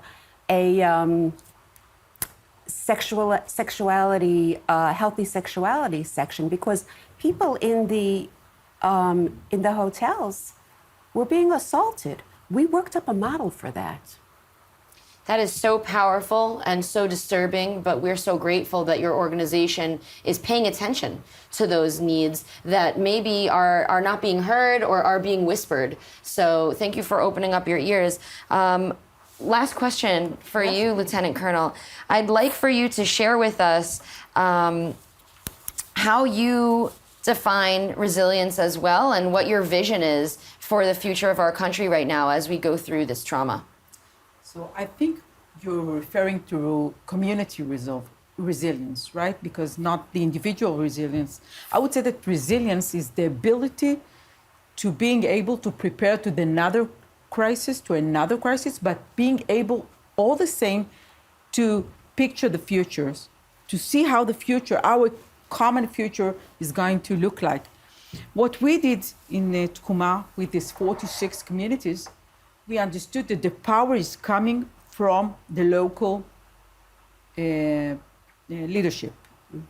The power to build resilience and to lead resilience will always come from the bottom. You cannot tell someone, be strong, be strong. It doesn't work. So in order to do that, we let them have like a whole team. Someone dealt with the young adult, someone dealt with the young women, someone dealt with the kids.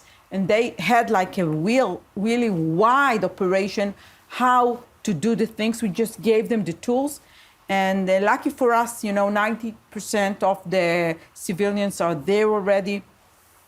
All the fields are being worked at, all the vegetables, all the fruits, everything is being being really, I would say, complete as it was before, but still we need to take care of, as I said before, of the long-term recovery. And I'm sure that resilience can do the work on that territory. Thank you for your expertise. Thank you to everyone on the panel. Thank you. Thank you. I'm joined by Hila Shvoron, Deputy Director of Natal. Thank you so much for joining us here today. Hi. For these who don't know Natal, what is your mission? And can you tell me a personal story about your organization and what you do? Yes, definitely. I would like to start with a story about Daniel. Daniel is a 33 years old social worker who started working at Natal at September 23. It was less than a month after that, at October 8th, that he was drafted to reserve service. He's an officer in the IDF. He served for 320 days during that war. He's also has been displaced from his home in the north, and his spouse has to move from one rental to another through this whole year. He is the manager of our programs in the community for the reserves, so he knows by heart and by himself, by his own story, the difficulties and challenges. And on top of all of that, he is diagnosed with PTSD from Tzuk Eitan. Wow. Daniel is the story of thousands of Israelis. When we're talking about the reservists, we are talking about civilians who were torn from their houses, from their families, their careers, and went to defend our homes. Daniel really wanted to be here today, but he's again been recruited. Yes, and he's in Gaza. So he took a day off just to send us a few words about this peer support program that he is in charge of and what it means to him while in service and while working at Natal. Let's listen to what Daniel had to say to us. Okay. There are things outsiders can't fully understand, not because they don't care, but because they haven't been there. Even people close to you, even your therapist, they might see your pain, but they don't always have the tools to really be there for you. That's what a trained peer can offer. Someone who's been through it and know how to meet you naturally, without effort. Last week in Gaza, I felt the weight. As a commander, I'm the one holding everyone else, but inside I was struggling. Then, by a chance, I ran into a friend from our peer support circle. We sat for 5 minutes. He didn't fix anything, he just listened. And in his eyes, I felt a message, I see you, you're not alone. He put a hand on my shoulder, and in that moment, I could finally breathe. That's the power of peer support. It's not therapy, it's someone who get it and simply showed up. Being part of this community, training peers, supporting others, it's given meaning what I've been through. And when I help someone carry their load, my own became just a little lighter. Tell me, many people struggle to ask for help after trauma. How does Natal address this challenge? We know that there are so many people that needs help now, and it's going to grow and grow. The state comptroller report has claimed that there are going to be over 2 million Israelis who would need any kind of help, who would cope with at least one symptom of post-trauma. We understand that we don't have enough psychotherapists, and we know that not everybody needs just the traditional treatment. So our peer support program, the one that Daniel was talking about, is our way to reach everybody at the time of the scene, wherever they are, whenever they are, to reach out to them. We train first responders, reservists. We give them all the tools that they need to address stress or any kind of emotional needs in the time that they are in the field. And they know how to listen, to validate, to normalize, to listen. I can be fully experienced and trained psychotherapist, but the way these two soldiers talk to each other, the way they look in each other's eyes, they have a language that I would never understand. Yeah. The way they can help each other is a way that us, the professionals, we have other tools, but we can't do the same job that they are doing. So by training them, we can address everybody. It's like telling the wounded soldiers, wait till you get to the hospital. I don't want them to wait until they will get all the process and bureaucracy of acknowledgement and diagnosis. I want them to get the first emotional aid on the time they need, wherever they are. Yeah. Very, very, very important. And tell me about the first responders program. So this peer support program that we are offering to first responders, reservists, it's a program where we train for 2 months. Everybody who has been through the experience themselves, they know from their own story what they're dealing with. So we teach them all they need to know about how to listen, how to give the first emotional aid, how to ground, to breathe. And then they go back to their units in the army, in their reserve service, in their first responder jobs or volunteering job, so they can reach out to everybody. And this program is going to be scaled in a way that we're going to reach a lot of people. We have already trained 3 groups of people. We have 45 peer supporters who are already working on the field and doing an amazing job. The first program has been fully registered in 3 days. And next year, when we do another 5 training programs, and then some of them will go through the trainer program, eventually in 2 years, we'll be able to reach over 180,000 people. Wow, that's remarkable. And what makes Natal's approach to trauma care unique, especially in times of war? Natal is the only organization in Israel that has been focused for 27 years only on treating trauma caused by war and terror. The second thing that is unique for Natal is that we're working all through the circle of the trauma, the time circle of trauma. At routine, we are building resiliency in the Israeli society. At emergency times, we have our helplines who offer mental support for people in the safe rooms, on the scene of the terror attack. They call us to our helplines. Our helplines, since the beginning of the war, had answered over 100,000 calls from people in Israel. Wow. At the time of recovery, we offer treatment. It can be individual psychotherapy, couple therapy, or group therapy. Our clinical unit has grown since October 7 from 350 patients a week to 3,000 people getting treatment in Natal every week. Wow. Yes. And then at the time of growth, we are offering a career development program and the peer support program. We are helping and making sure everybody knows that growing from trauma is possible, even in our reality. And this is a place to thank our colleagues and friends from the U.S. Last year, we went to the U.S. and learned about the peer support program. We went to Boulder Crest Foundation. We met with Dr. Tedeschi. And with the help of the Marcus Foundation, we were able to bring their roadmap to post-traumatic growth to Israel, to make sure everybody here would know that growing from trauma is a possibility, even in our reality. Thank you. And what is the most important message Natal wants to share with Israeli society and with the world? I think that because we still have clients in Natal getting treatment from Yom Kippur, Tzuk Eitan, Shomer Chomot, Amud Anan, the first and second Lebanon war. Endless wars. Yes, endless wars, and not to mention all the terror attacks we've been through. We know that our mission is to identify all circles of vulnerability. We're treating the Nova Festival survivors and their families. We're working with the reservists and their families, with the communities of the Gaza envelope, with the mental health professionals, with the dentists that identify the bodies, the burial teams. It's endless circles of vulnerability. Yeah. So our mission is not to leave anybody behind. We need to get to everybody who is in need. Hila, thank you so much for inspiring us today. Thank you for inviting us. Thanks. It's an honor to welcome Dr. Hila Hadass, CEO of Enosh, Israel's leading mental health association, providing trauma-informed community care for over 45 years. Thank you for being here. Thank you. Enosh is Israel's leading mental health organization, responding to the needs in Israel for decades. What makes your approach so unique, especially during these times of national trauma?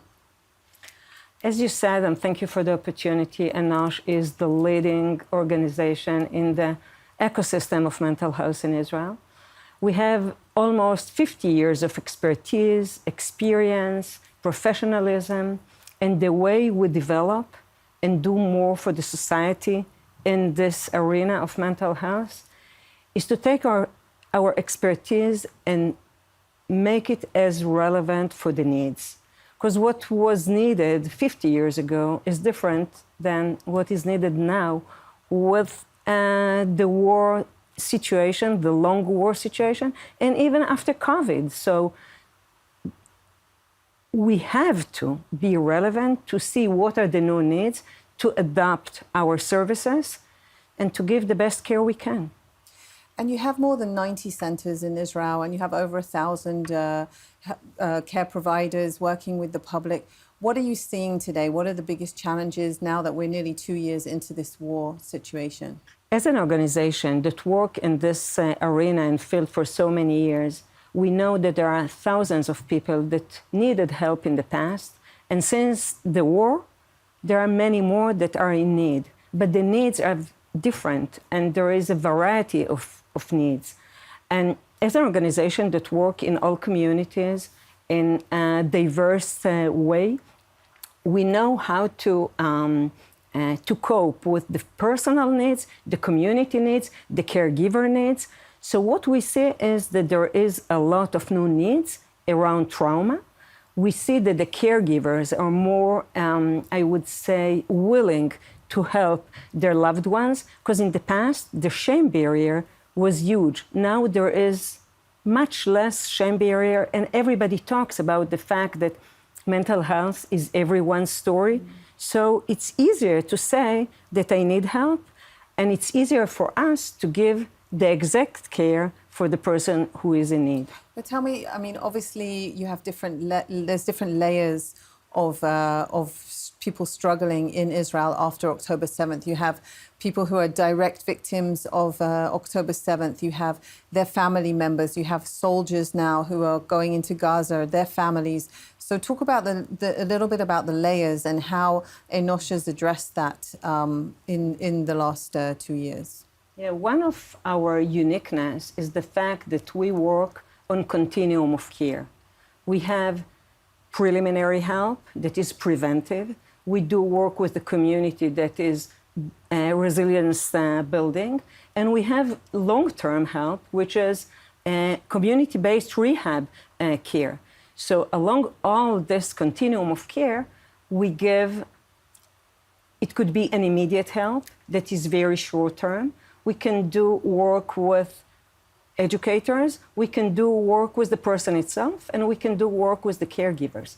And as we look and see the needs along this continuum of care, we can adapt the services for everyone who needs and everybody that is around him. It could be, as I said, the person itself, the family around him, the neighborhood around him, the school, the counselor in school, the class. If you are 10 years old and there are some problems, emotional problems, and your peers in your class can help you. So we give different layers in a way that it can attach you, it can attach the surrounding. It could be short-term intervention, it could be long-term intervention, it could be whatever is needed around you. Wow, that's amazing. And like, I know that Enosh holds UN status, and obviously, you know, this is it's been such a big traumatic event for the whole country, and everyone is pulled together and everyone has been affected by this in some way. So what do you think the world or organizations like yours around the world can learn from your experiences here in Israel? You know, holding a US status is your responsibility, because knowledge and expertise is something that is you need to get, you need to give, you need to be very powerful and humble at the same time. Mm-hmm. So you need to have the knowledge, and you need to be aware for knowledge that other organizations or countries or people have. So what is unique with us is that we know how to create national care that is all over the country, augmented, because we give, as you said, different layers of intense care, and we know how to do it, how to be cultural, to adapt our services to different cultures, to different population, for immigrants, for Haredi, for young people, for youth, and even for adolescents. So the uniqueness is that we know how to expand, how to create national services. We can give this knowledge to others, and we know how to adopt services. We brought Headspace, which is an Australian model, the national Australian model to give preventive help for people at the young age from 12 to 25. We adopted it, we converted it to our culture, to the Israeli atmosphere and culture, and we provide it for more than 10 years. We also brought Are You OK?, which is the most common way in Australia how to deal with suicide prevention. So we know how to bring models, to adopt them to our culture, and we know how to give our expertise to others. Have you had other countries reaching out to you, organizations in other countries asking for guidance to deal with a mass trauma event like October 7th that you've been dealing with? Since October 7th, we got some questions from Australia, mainly about hospitalization alternatives, because we have this service that is well embedded into our services.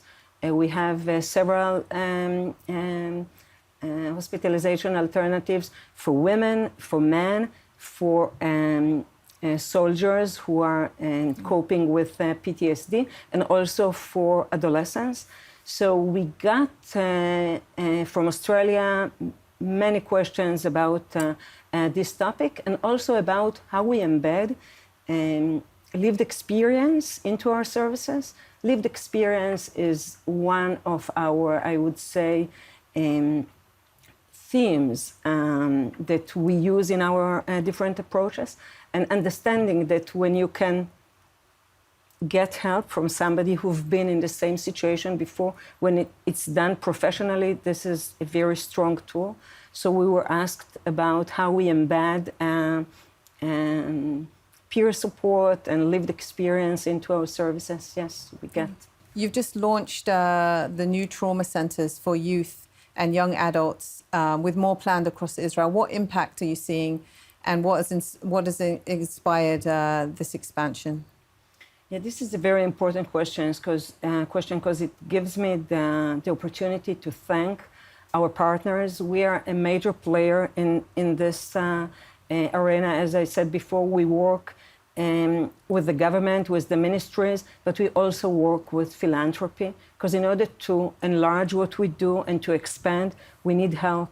And the Jewish federations in North America, JFNA, and other foundations in Israel and abroad gave us not only the financial help, but they gave us the trust, and they encouraged us to open many more centers than we had before the war.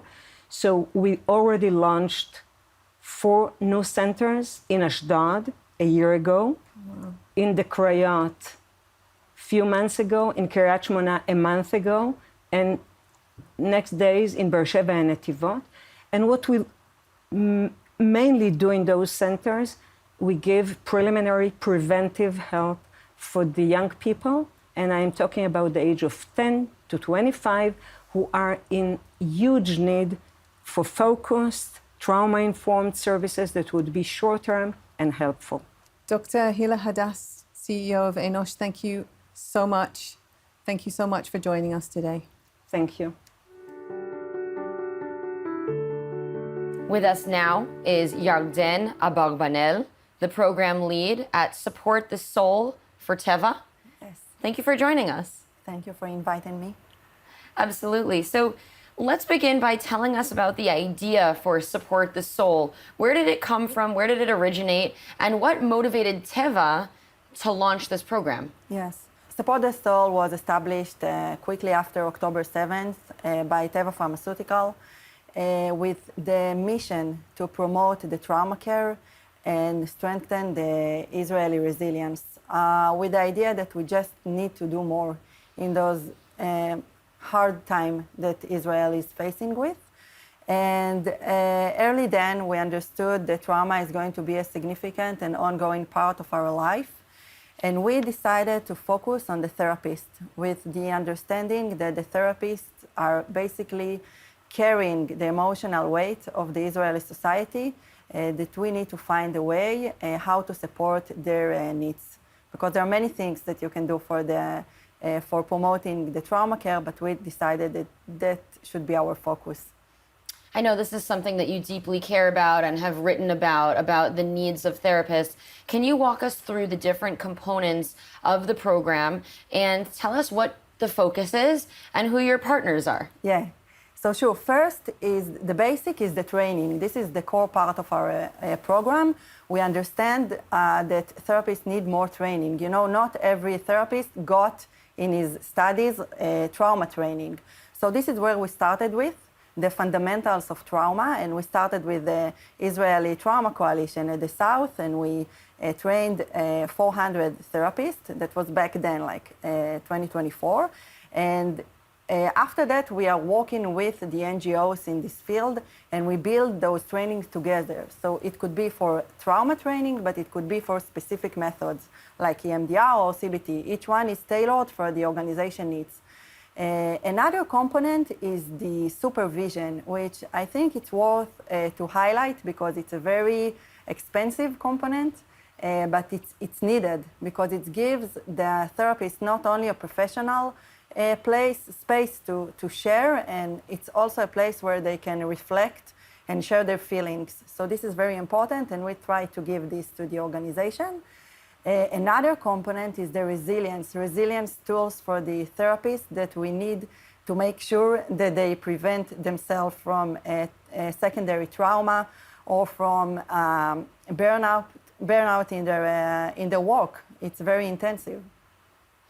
Thank you for talking to us about that. And I also understand that your initiative supports 17 different organizations. Tell us about the types of work that they do and how they fit into this overall vision. Yeah, so we're working with amazing people. I think that one of the things that we want to highlight is the importance of the therapist in these critical times in Israel. So we are working with the leading organizations such as Natal and the Israeli Trauma Coalition, and also the Israeli Addiction Center that was just here, and with other organizations that give different solutions and to the trauma. You know, each one of us is different and need different treatment. It's not necessarily have to be in the clinic. So we are working with activities that can heal the trauma. And we have great partners all over the country, in the north, in the south. And we are open for more collaborations, and we are always looking for more NGOs that are looking for support. This is so dynamic that you're getting into the clinic, out of the clinic, dealing with a lot of different individuals and taking your work through many different places. We also understand that in addition, you're investing in technological innovation in the mental health space. Tell us, what does that involve? Yes, so the gap is big, right? The gap between the demand and the supply is big. And if you want to narrow this gap, you have to use technologies and be innovative. So when we look at technologies, I think there are two main areas. The first one is for the therapy itself, like before the session, after the session, during the session, or between them, and also self-guided tools that you can give both to the therapist and to the patients. And the other area is for the symptoms, because we understand that if we can reduce the symptoms of PTSD and trauma, so we might reduce the need in a long-term therapy. So those are the two main things that we are looking for. And we are always supporting the research and the pilot for NGOs. So you're talking about the long-term aspect. Tell us a little bit about why that's important to your initiative to create something that's going to carry people through, maybe something that you can set up and work on at the beginning, but that's going to really have a long-term effect. Could you talk about that a little more? Yes, so I think that you are coming from the business sector. You understand it, that you need to build a good, stable infrastructure. And this is why I think Teva is doing this incredible thing that combine the understanding of the social impact with the business methods. And I think that building this infrastructure is critical, and those are the therapists. You know, unfortunately, we can't just produce new therapists. You can't have new psychologists, you can't have new social workers. Tomorrow, you know, it takes years. So this is why it's important to give the support and the tools to the current therapists and to keep them motivated and with the professional tools to give the best treatment.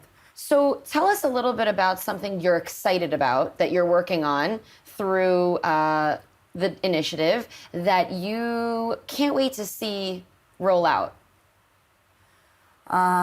Honestly, our program is touching like every day. We're meeting great people that are taking the responsibility for the situation in Israel. They just build those amazing organizations with the purpose and the mission, and it's a privilege to be around those people. And I think that every time that we see a training that is ending, just this week we finished the art therapy course with the Tamar organization with the Bedouin population in the south in Ben Gurion University. And that was exciting to see people that get more tools.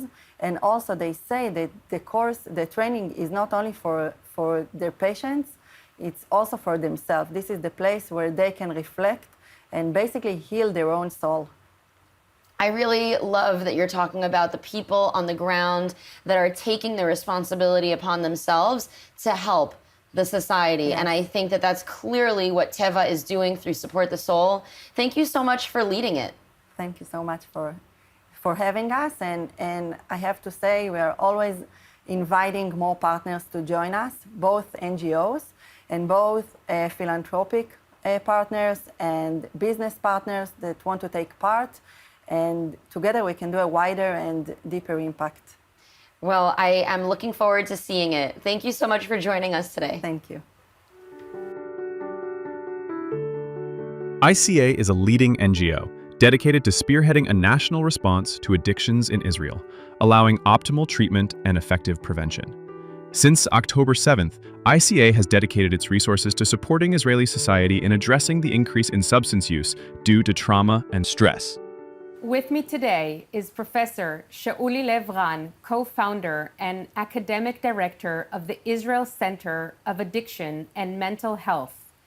It's an honor to have you here. Good morning, pleasure to be here. Tell me something. Since October 7th, you have seen a rise in addictions due to the stress that Israelis have been through, if it's in the army or, you know, in a personal life. How do you deal with that? Well, first of all, when you deal with trauma, we have what we call the small T's, which are the micro traumas. Then we have the big T's, which are the bigger traumas. October 7th and the ongoing Swords of Iron War has been a huge T, an enormous trauma, an unprecedented national trauma.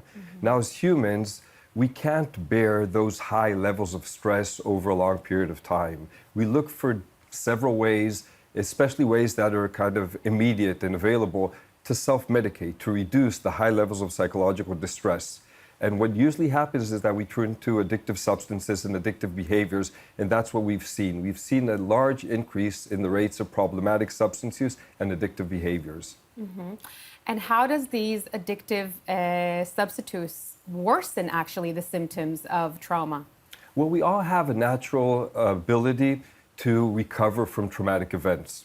What happens both on a neurobiological as well as a psychological standpoint is that we sacrifice our natural coping mechanisms as well as our social mechanisms by turning to addictive substances and behaviors. So the more we turn to addictive substances, the more we're avoiding psychological distress, but we're also isolating ourselves. So from a neurobiological standpoint, there's less emotional regulation. From a societal standpoint, instead of leaning on our friends, on our families, on our communities, we're leaning on those addictive substances and behaviors.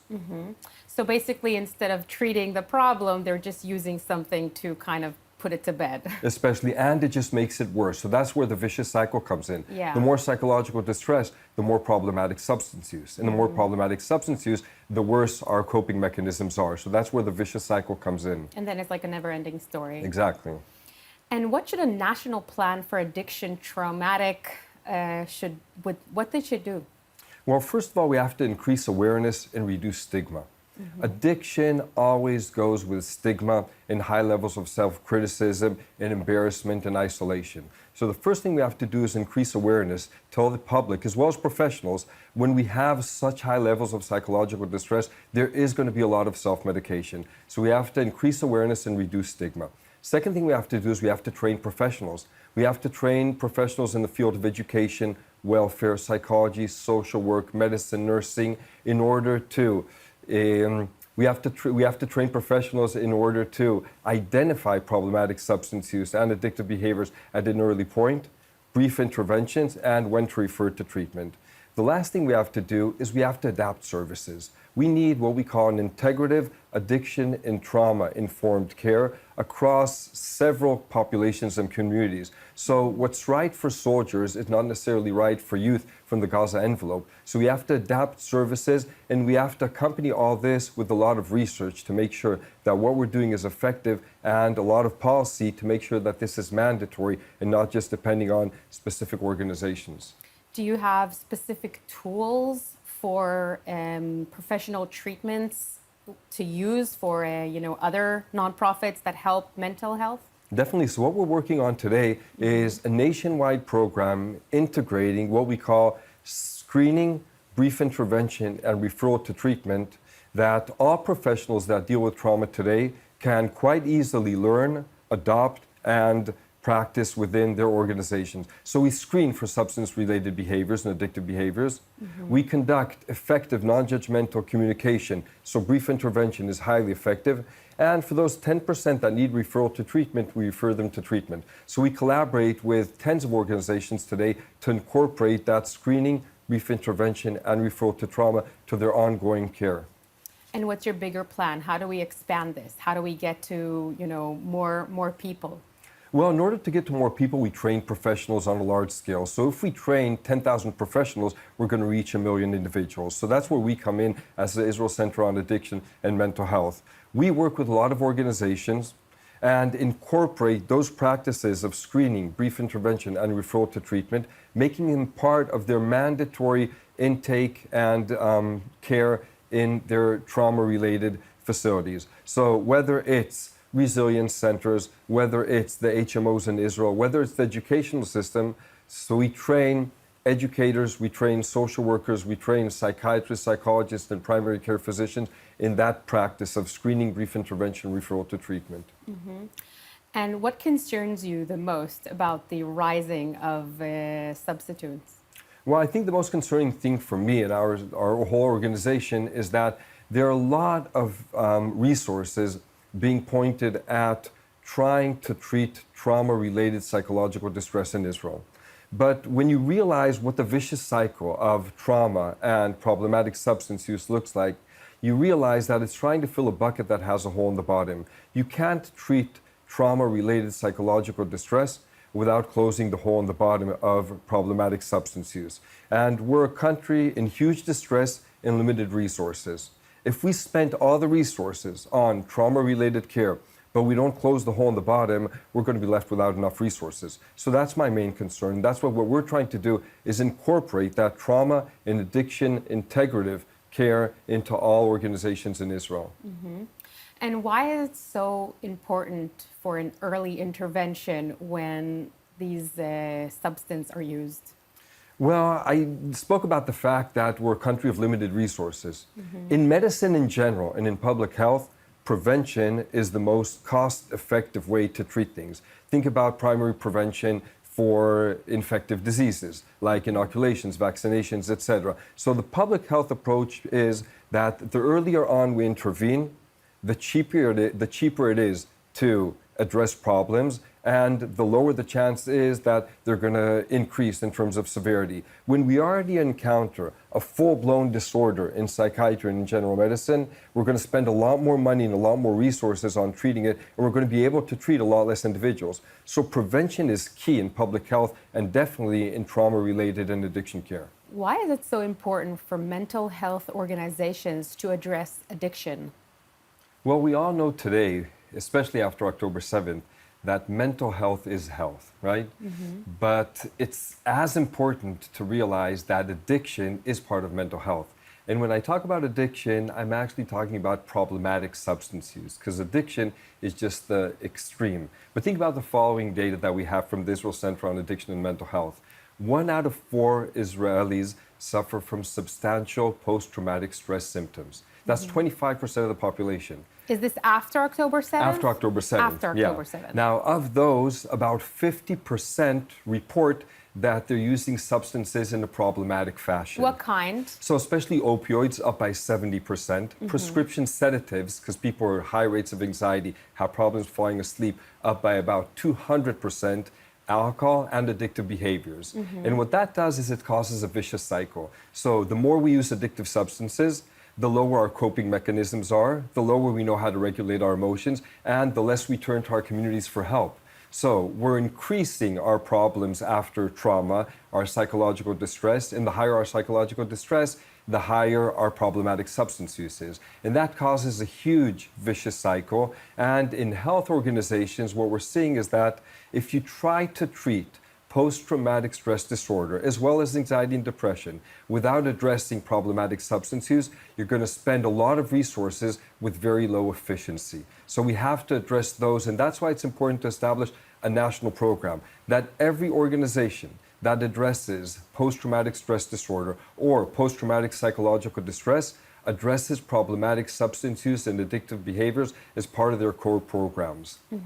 Shouldn't these, when a doctor prescribes a medicine that's addictive, shouldn't they start with, we're giving you this, but you should start also going to therapy or meeting, a professional? Isn't that where maybe we should start? Great point. And what we're doing in the Israel Center on Addiction and Mental Health is educating both the public as well as professionals. So we're increasing awareness in terms of telling people in the general public, when you reach a physician, when he or she prescribes a medication, don't be embarrassed to ask, well, is this addictive? How long am I going to be on this medication? Are there alternatives? So we have non-addictive medications, and we have psychological alternatives that aren't even medications. And at the same time, we're training thousands of physicians in safe prescribing mechanisms. So maybe there are alternatives to not prescribing addictive medications, follow-up very shortly after prescribing any kind of sedative. And at the end of the day, we have to talk about the fact that there are healthy alternatives and healthy coping mechanisms instead of prescribing a lot of addictive medications. Great. Thank you so much for being here and sharing this with us. This is such an important thing, especially now with the country and everything we're dealing with. Thank you. Thank you for having me. Thanks. איתנו כאן משה כהנא, משנה למנכ"ל החברה למתנסים בישראל, גוף הגג של המרכזים הקהילתיים ברחבי הארץ. משה כהנא, תודה רבה שהצטרפת אלינו היום. תספר לי, מהי החברה למתנסים בישראל, ואיך היא הפכה לרשת החברתית והקהילתית הגדולה ביותר בארץ? נעים מאוד, תודה רבה שהזמנתם אותי. החברה למתנסים היא חברה ממשלתית. היא מוגדרת כזרוע ביצוע של משרדי הממשלה, ואנחנו עובדים היום מול מרבית משרדי הממשלה בתחומים החברתיים והקהילתיים.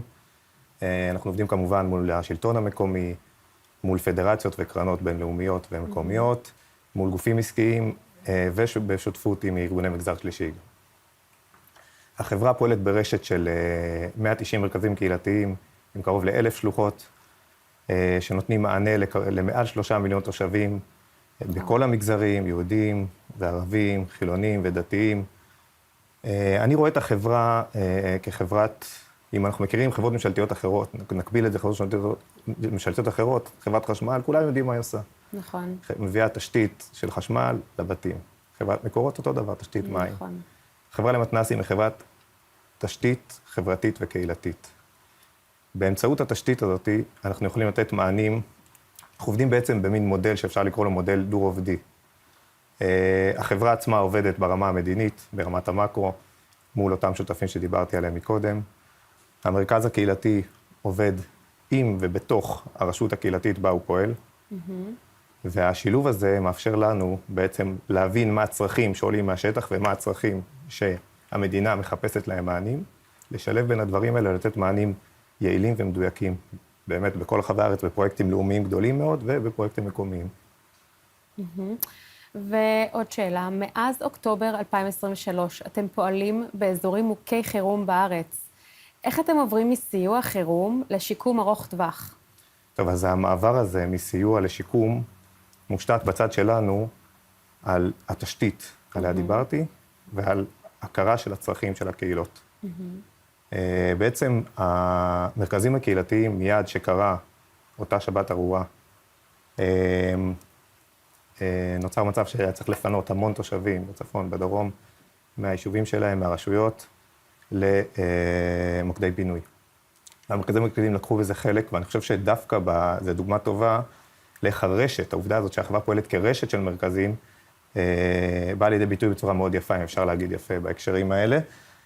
כשניקח לדוגמה את שדרות, שמעל חצי מתושבי שדרות פונו לאילת, והמרכז, מנהלת הרשת המרכזים הקהילתיים שלנו בשדרות, שמכירה את הצרכים ועובדת יד ביד עם הרשות, עובדת גם יחד באותה חברה ובאותו מחוז שלנו, עם מנהלת הרשת שלנו באילת, שמכירה את היכולות של הרשות ומכירה את האנשים שאיתם היא עובדת, השילוב הזה נתן לנו יכולת לתת מענים, נתן להם יכולת לתת מענים מיטביים בקליטת התושבים. אוקיי, אם יש לנו מתנ"ס קולט ומתנ"ס נקלט, כן. קליטה של התושבים בצורה מיטבית ככל שניתן, באותם מוקדי פינוי. זה קרה כמובן לא רק באילת, זה קרה גם בנתניה ובטבריה ובים המלח, שם אין לנו מרכז קהילתי, אבל הקמנו יחד עם גמלאים של החברה שבאו בהתנדבות והקימו שם אד הוק, מרכז קהילתי, שנתן מענים לכל הצרכים. מהר מאוד, החברה גם הבינה, יחד עם המרכזים, שוב, על בסיס הצרכים שהבנו, שקלטנו מהשטח, שצריך לתת מענים, קודם כל מיידיים. החברה הקימה 3 מרכזים לוגיסטיים, צפון, מרכז ודרום, קרובים למוקדי הפינוי האלה, בשביל שיתנו מענים לצרכים המיידיים. אני מדבר פה על מוצרי היגיינה, חיתולים, ועד מזון לחיות מחמד.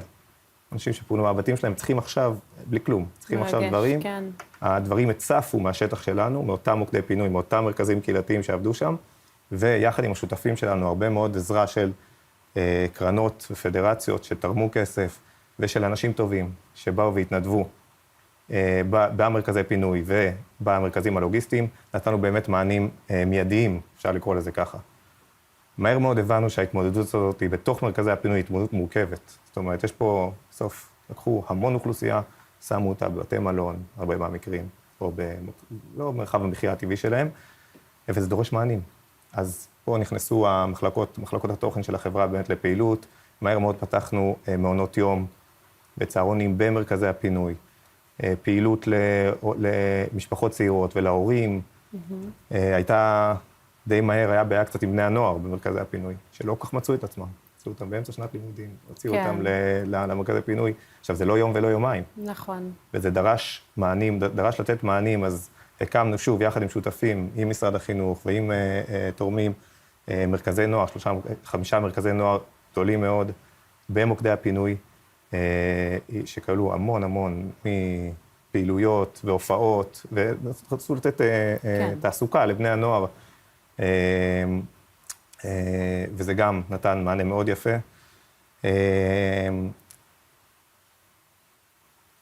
כבר אז הבנו גם שיש צורך להסתכל קדימה. זאת אומרת, יש פה קהילות שלהגיד התפרקו, זה באמת understatement, אוקיי, בהקשר הזה. באמת בהסתכלות קדימה, אנחנו מדברים המון על תקומה, מילה שכוללת בתוכה תקווה, שיקום ועתיד. איפה אתם נמצאים היום באמת בתהליך הזה של ההסתכלות קדימה? טוב, אז שיקום זה לא, מדברים על זה הרבה, שיקום זה לא כפתור, זה לא קסם. לא לוחצים על כפתור ומשתקמים, לצערנו. אבל שזה תוכניות עתידות, לא? נכון, נכון. אז אנחנו באמת עובדים על שיקום שמגיע, שיקום עמוק, שיקום של הקהילות האלה, במטרה שיחזרו למקומות, יחזרו חזקים יותר למקומות שממנו הם פונו. ומדברים היום הרבה על חוסן קהילתי ועל חוסן בכלל. נכון. שם הרבה, והשאלה זה איך עושים את זה. הרבה אנשים מדברים על זה, השאלה איך עושים את זה, ואנחנו עובדים בזה. בסדר, כבר הרבה מאוד שנים. אתם כגוף שבעצם נוגע בכולם, אתם נמצאים פרוסים בצורה... יושבים בתוך הקהילות, וכבר שנים רבות מפתחים פרקטיקות של איך לחזק את הקהילות האלה. זה בסוף המהות והמטרה שלנו. ופיתחנו גם מדד יהודי, שקוראים לו מדד הקהילתיות. הוא מתוקף אקדמית, הוא בוצע כבר ב-80 רשויות, עם קרוב ל-100,000 נדגמים. והמדד הזה, המטרה שלו היא באמת לבדוק את השייכות של הפרט לקהילה בה הוא חי. אוקיי, במגוון וקטורים שנקבעו שוב. להפוך את המשהו המאוד אמפירי הזה של קהילתיות וחוסן, למשהו שהוא יותר מדיד. כן. ולא עשינו את זה בשביל שנוכל לספר על זה. עשינו את זה בשביל שניתן כלי עבודה אמיתיים למרכזים שלנו ולרשויות המקומיות, להתמודד עם בעיות. אפשר לפלח את זה לפי שכונות, לפי מגזרים ולפי קבוצות גיל. ולראות, לנסות לזהות איפה יש קשיים ואיפה צריך לחזק, וזה מה שאנחנו עושים. בהקשר של 7 באוקטובר, כמובן שביצענו התאמות למדד בשביל למדוד באמת יותר בהקשר של הקשר בין קהילתיות לקשר צופה פני עתיד, והיכולת ליצור פה חיים משותפים עם כל מה שקורה פה מסביב. וגם פה, שוב, לא במפתיע. ראינו שיש קשר הדוק בין הקהילה והקשר של הבן אדם, הפרט, לקהילה שבה הוא חי, לבין האופטימיות שלו, והיכולת שלו, היכולת והרצון שלו לבוא ולהשתקם ולחזור. ממש בקצרה, נשאר לנו מעט זמן. תספר לי טיפה אינסייט מה קורה עם הפרויקט עם נטל. יודעת ששיתפתם פעולה בפרויקט נורא מעניין שם? נכון, אז אנחנו באמת מפעילים, הגענו לזה מקודם, המון תוכניות והמון מענים עם המון שותפים, משרדי ממשלה ושותפים אחרים, שהם חושבים קצת יותר קדימה. חושבים איך לחזק, לא רק להחזיר את הקהילות האלה למקומות שבהם הם פנו, אלא להחזיר אותם חזקים יותר לאותם מקומות שבהם הם פנו. וגם עם נטל, אני זוכר שירדתי... אנחנו מדברים על העוטף, נכון? כן, על העוטף, וגם על התוכניות רבות שפועלות גם בצפון באזורים שפונו, וגם בעוטף. אוקיי, יש לנו... כל האזורים המוכי אסון שבאמת סבלו המון. המון דוגמאות באמת לתוכניות שנוגעות באמת בכל התחום החברתי-קהילתי, שאנחנו מפעילים באמת בהיקפים מאוד מאוד גדולים, גם בצפון וגם בדרום. הפרויקט הזה עם נטל הוא דוגמה טובה בשביל הקהילה, קוראים לו. זה בעצם פרויקט שנולד מרעיון של מישהו בחברה. כן. שבעבר היה שותף בפרויקט שצה"ל, שמשרד הביטחון מפעיל גם כן, שמוציא חיילים שחוו איזושהי טראומה לאיזשהו מסע, ועושה איתם איזשהו תהליך בשביל לשקם אותם. וכשירדנו לשטח, ושאתה רואה את זה, לא אתה שומע על הכל כמובן, אבל כשאתה רואה ופוגש ורואה את הדברים, אתה באמת מבין שיש פה צורך במשהו אחר. בצד התשתיתי, בצד הקהילתי, המטרה של התוכנית הזאת בסוף היא להחזיר את האנשים לתוך הקהילות. שם אנחנו נמצאים. אבל כשמתעסקים עם פצע כל כך עמוק, חיפשנו לנו שותף שהוא שותף שמבין בטראומה. בנפש ובטראומה, כן. ופה פנינו לנטל, ואני שמח מאוד שהם חברו אלינו בתוכנית הזאת. ובעצם המשתתפים בה עוברים מסע. אנחנו בעצם מאתרים קבוצות, אנחנו קוראים להם נכסים קהילתיים. אוקיי, בתוך אותם קהילות. אנחנו עושים איתם איזשהו תהליך של שנה שלמה, חלקו גם טיפול נפשי יותר בחוץ לארץ כקבוצה, והמטרה היא באמת ליצור את הקבוצה הזאת, קבוצה חזקה שתגבש סביבה את הקהילות במקומות מהם הם התפנו, ואנחנו רואים שהדבר הזה מצליח עוד קצת מוקדם, זאת אומרת, הקבוצות הראשונות... כן, בתהליך של זה. כן, הקבוצות הראשונות נמצאות כבר לקראת סוף השנה, הפעילות שלהם, וזה עוזר. אנחנו מדברים פה על קבוצות של כיתות כוננות מכפר עזה, ו-55 פלוס ממפלסים, המון קבוצות, יצאו כבר עשרות קבוצות לתהליך הזה, וזה קורה, וזה עובד מאוד יפה. ואנחנו עכשיו חושבים גם על להרחיב את הפרויקט הזה לצפון, לאזור הצפון. אני חייב להגיד, נגעת פשוט בשותפות עם נטל, אני מאוד מאמין, אנחנו מאוד מאמינים בשותפויות. בשיתופי פעולה, בטח. השיתוף פעולה זה באמת מאוד מאוד מרגש. ממש תודה שהצטרפת ושיתפת את כולנו בעשייה המדהימה שלכם. תודה רבה. תודה לך.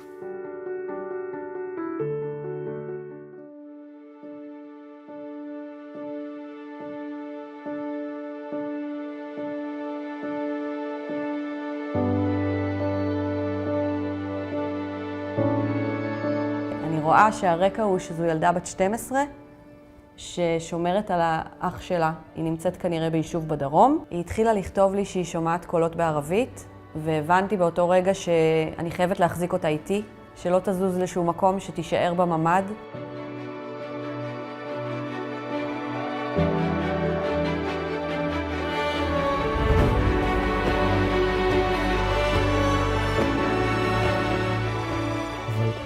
בשיחה הכתובה הזאת, ברגע הזה, אני לפעמים כן מצליח לעזור להם לעשות שינוי.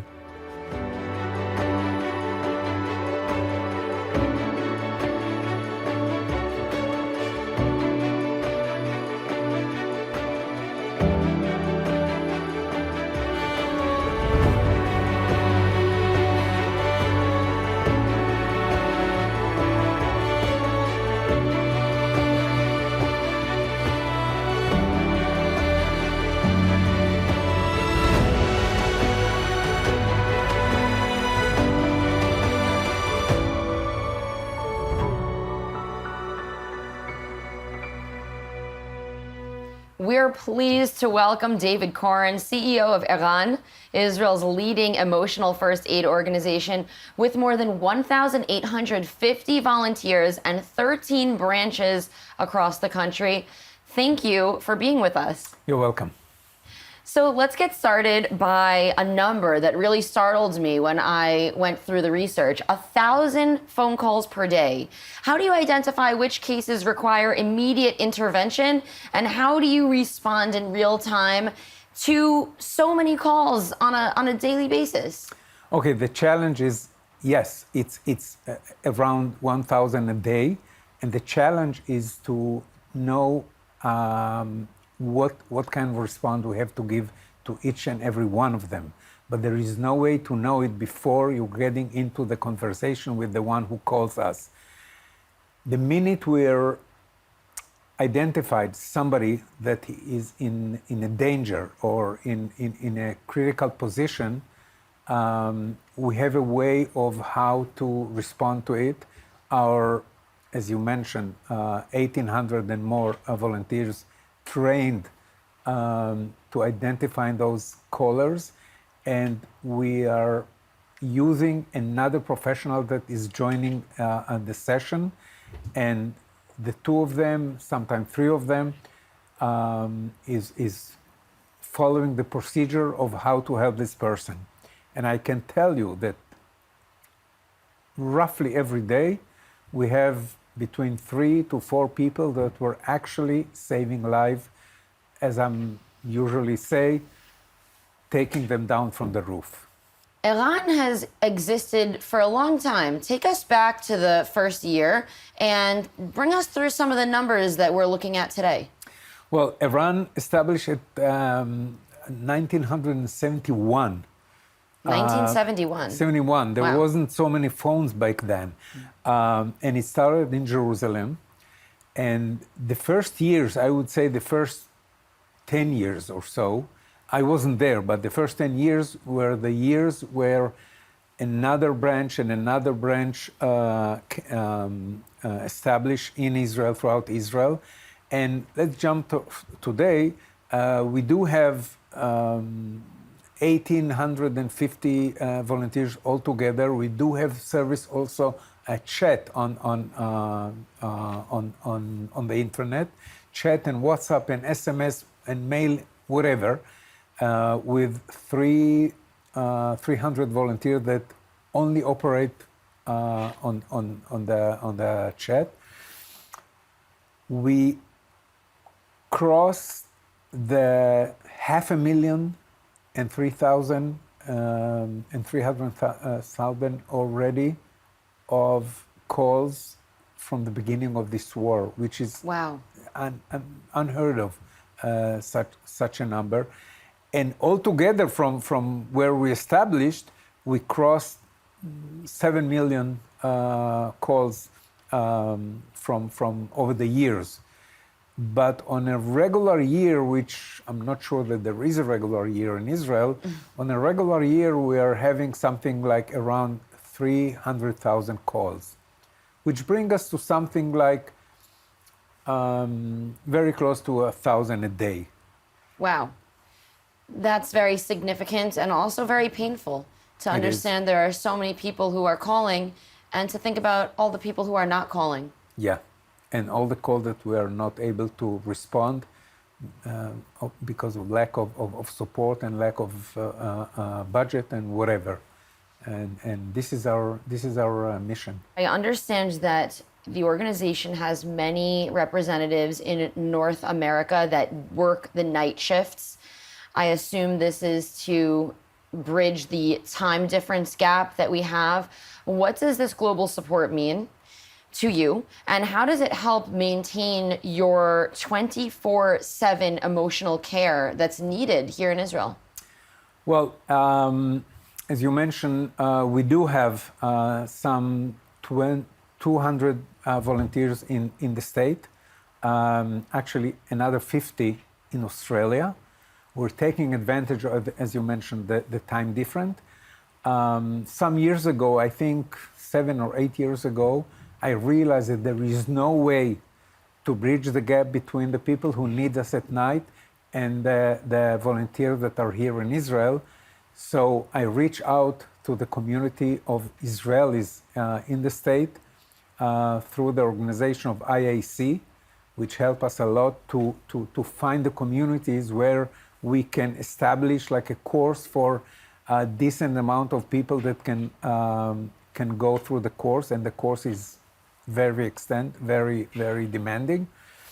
And the people in the state today and in Australia as well give us the help of between 30 to 40% of the call at night that they're responding from there. And the all Israelis, Hebrew speakers, went through the same training procedure as in Israel, and it's a great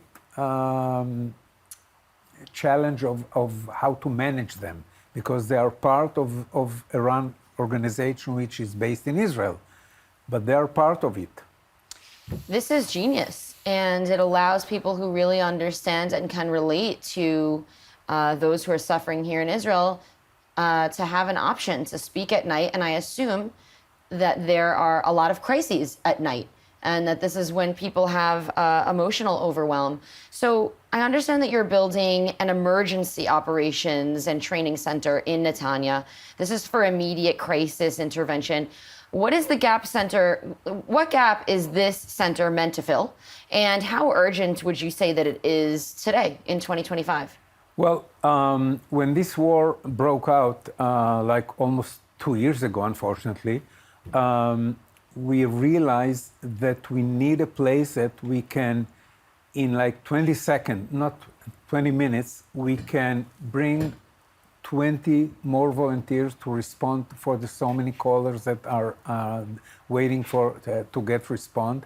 And also in the crisis centers that we're putting together, we will be able to train the volunteer in a much more professional way.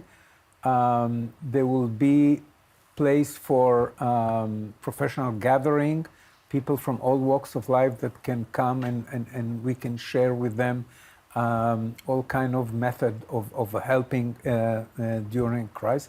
And the gap is something that we have to close within the next, I would say, a couple of months in order to put it together.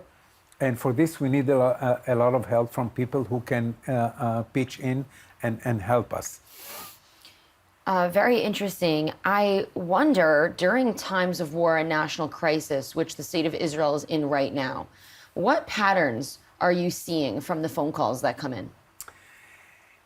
First of all, you have to realize that this time there is no way to compare it to any other time that in the past, because the length of this war is so long, and the amount of days that people, the reserve, are serving, and the amount of distress and loneliness and despair that we are getting from the calls, there is no way to compare it with no other time in the past. So we learn it as we go. And we have to train the volunteers as well as our professional teams as we go along. And we are now in the process of training something like 200 more volunteers because we need them on the line very urgently. Would you say that there's something that's repeating on these phone calls as of late, a similar trend, something that many people are experiencing right now? Yeah. I would say that despair, loneliness is always there, and also, I don't know how to say it, that it will not be too dramatic, but the need to see some sort of hope for the future. We kind of in a tunnel that many people doesn't see the light that's coming from the other end. And this is something, it's a challenge that we have to face also for our volunteers, because they're coming from the same place. I mean, our volunteers are not in Iceland and not in Norway, they are here in Israel. And some of them have a family that are there, some of them are even soldiers in reserve. So we have to support them like much more than we did in the past.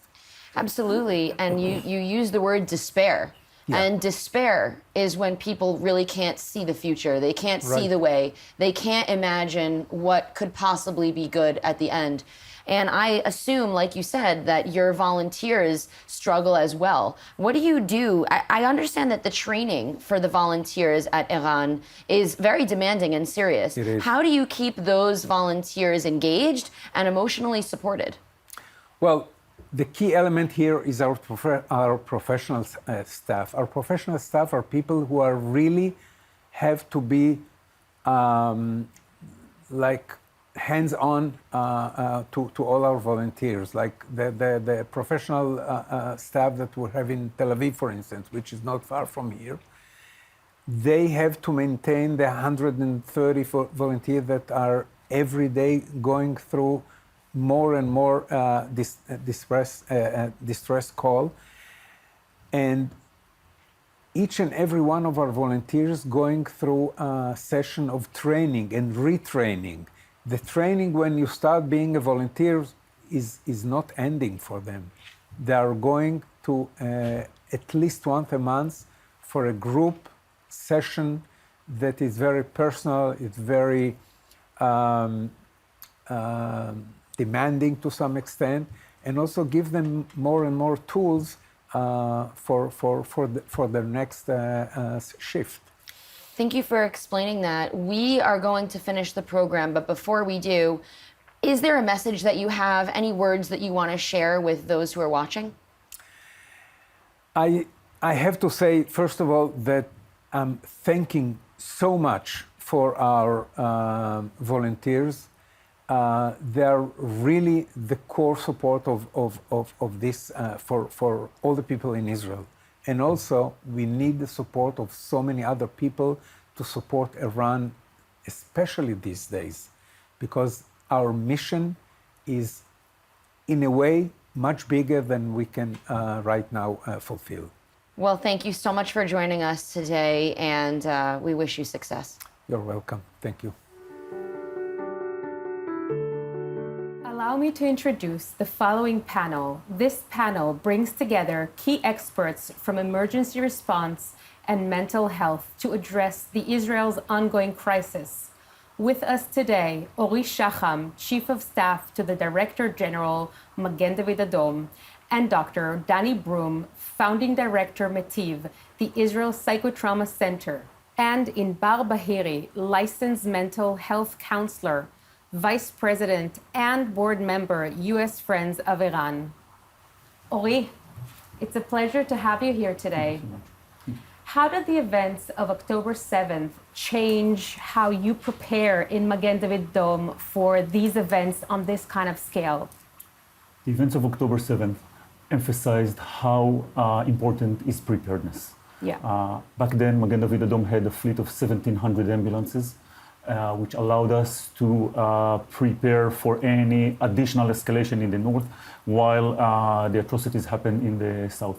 We understood that we need a larger fleet of ambulances, and we extended it in about 20%. Wow. More than this. We understood that we have to ensure the people of Israel that their emergency calls are responded constantly. And this is why we fortified our dispatch centers, allowing our dispatchers to maintain the regular phone calls coming in, even under the threat of missiles. Mm-hmm. Prior to October 7th, we used to use mutual aid. That means that ambulances from Netanya or from Jerusalem could assist ambulances in Tel Aviv. Mm-hmm. Post-October 7th, we understood that we have to train our people working in what we call an isolated island. Besides having the equipment, they had to change their mind, knowing that they are on their own and they have to trust their training, their equipment, and work alone. This proved itself during the 12 days war. And one of the key projects that we initiated is the preparedness for communities. On October 7th, Magen David Adom teams responded in the kibbutzim, in Be'eri, in Kisufim, in Nir Yitzchak, in Nir Oz. And we know that a prepared community is not only responding to itself, but this is also enhances its resilience. So Definitely. This is what we did in the recent year. And during Operation Rising Lion, Magen David Adom teams worked under heavy missile fire. How did you prepare for that? Well, we all know that the state of Israel hasn't dealt with the threat of ballistic missiles for over 30 years. Yeah. And the falling missiles have created huge scenes which took very long time to survey. That made us send many ambulances to the scene, spending a lot of time in surveying it, while knowing that each and every second that we spend on the ground, another missile might come in. The fact that we prepared our teams made us able to respond with large quantities, which everyone knows their role and their responsibility, actively surveying the scene and providing the information back to our dispatch center. We prepared for several mass casualty incidents at the same time. Wow. And if you recall the June 15th, where missiles landed both in the city of Rehovot and both in the city of Bat Yam, Magen David Adom sent more than 400 ambulances at the same time, ambulances and motorcycles, at the same time for both of the scenes.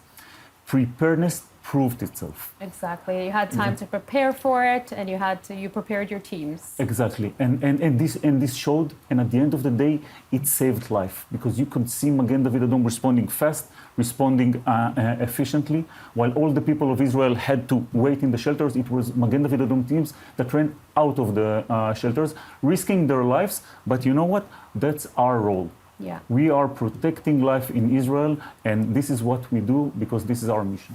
Absolutely sacred. And how do you see Magen David Adom moving forward after everything it's been through? Well, I see Magen David Adom moving forward in two parallel routes. The first one is keep preparing. You know, June 24th may be the last day of the war with Iran. It was the first day for Magen David Adom preparedness for another war.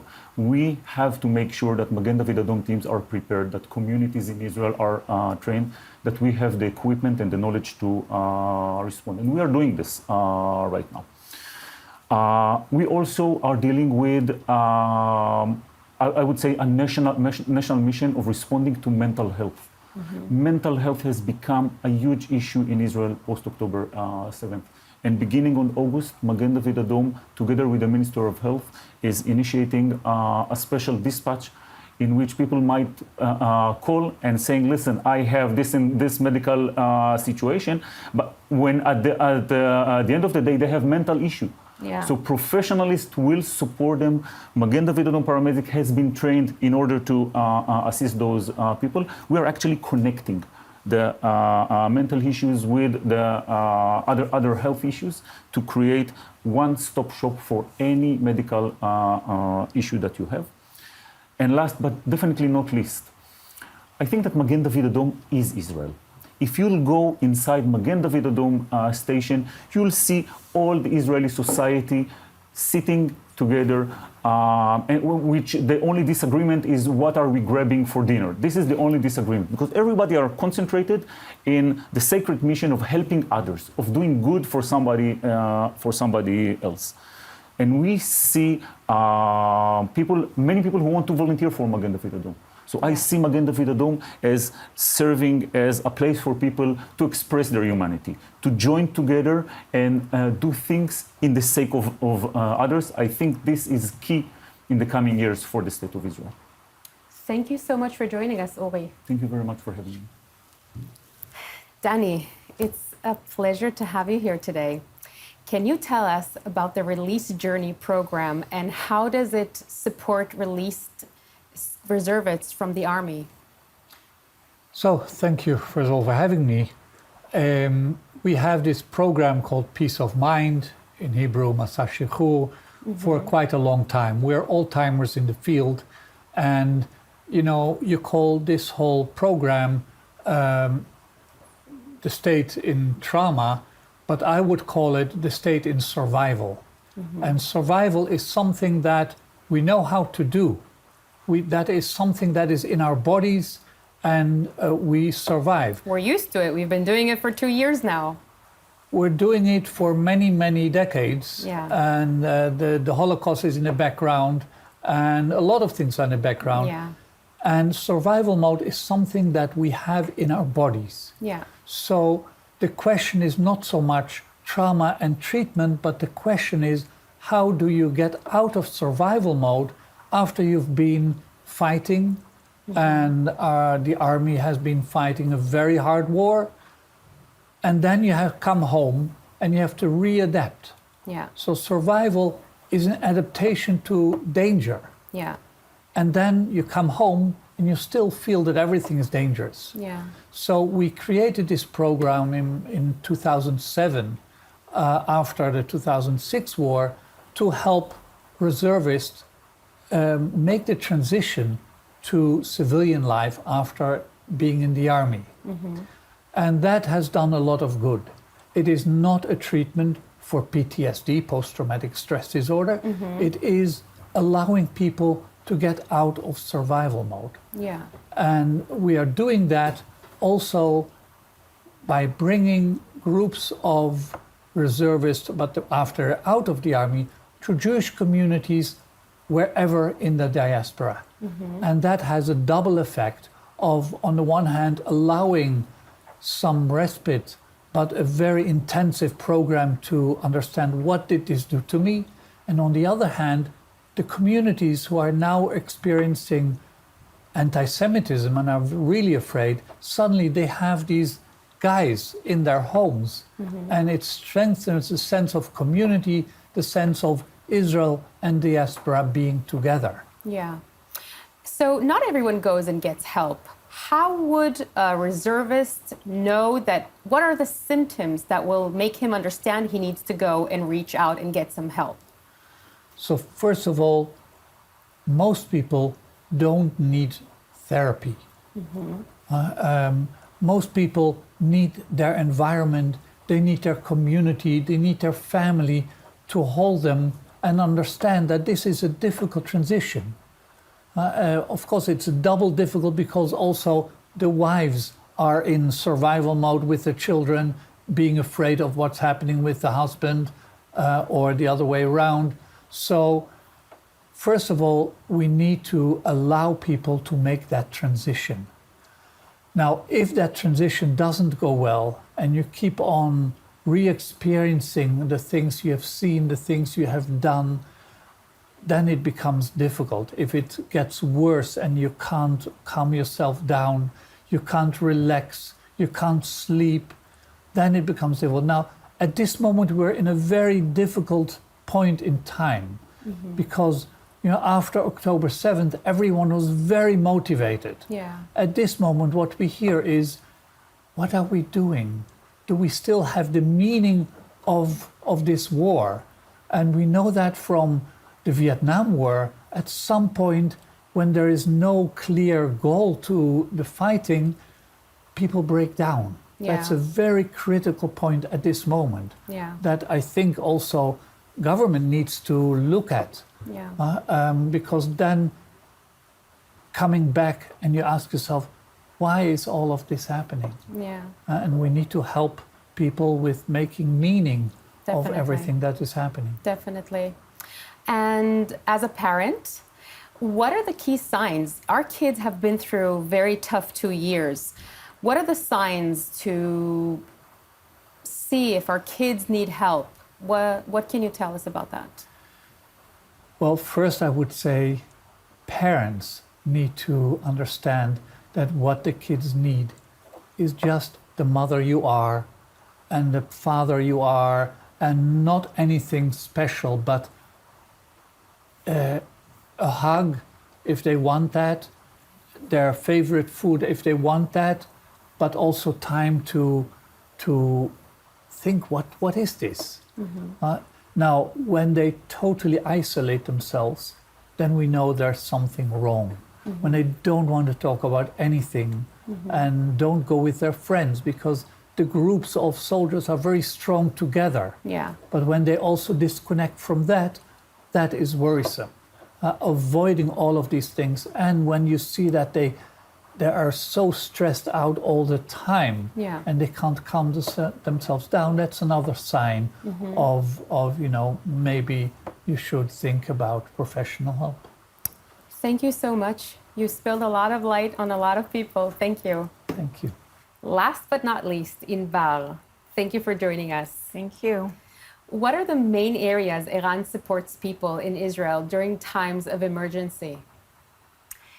So during time of emergency, I think that the main thing that we do is that we are able to move from a normal mode of operation to a emergency mode in matter of minutes. So let's say we as managers get from the news or an alert that something is going on, we immediately send a message to our volunteers saying something might happen and we might have an increase of calls coming in. Stay tuned. And we monitor the calls coming in. Once we see that there is an increase in call, we add more volunteers to adapt to answer any calls that come. So, and this can happen really in a very, very short time. Another important thing is that our volunteers are trained to identify risk factors in a call and activate any emergency protocol as needed. And the fact that they are able to do it, they might reduce the need of using any other agencies in this event. So so if someone's calls and is under any kind of an emotional dysregulation, by calling us, by having this empathic listener on the other side, that can also help to bring this person back to functioning, because this might be a mother who take care of her children and she needs to go back to functioning. Or instead of, example, calling MADA, so by calling us, we can reduce the need of any other organization being part of the crisis. I think that this is the main two things that we are contributing around time of crisis in Israel.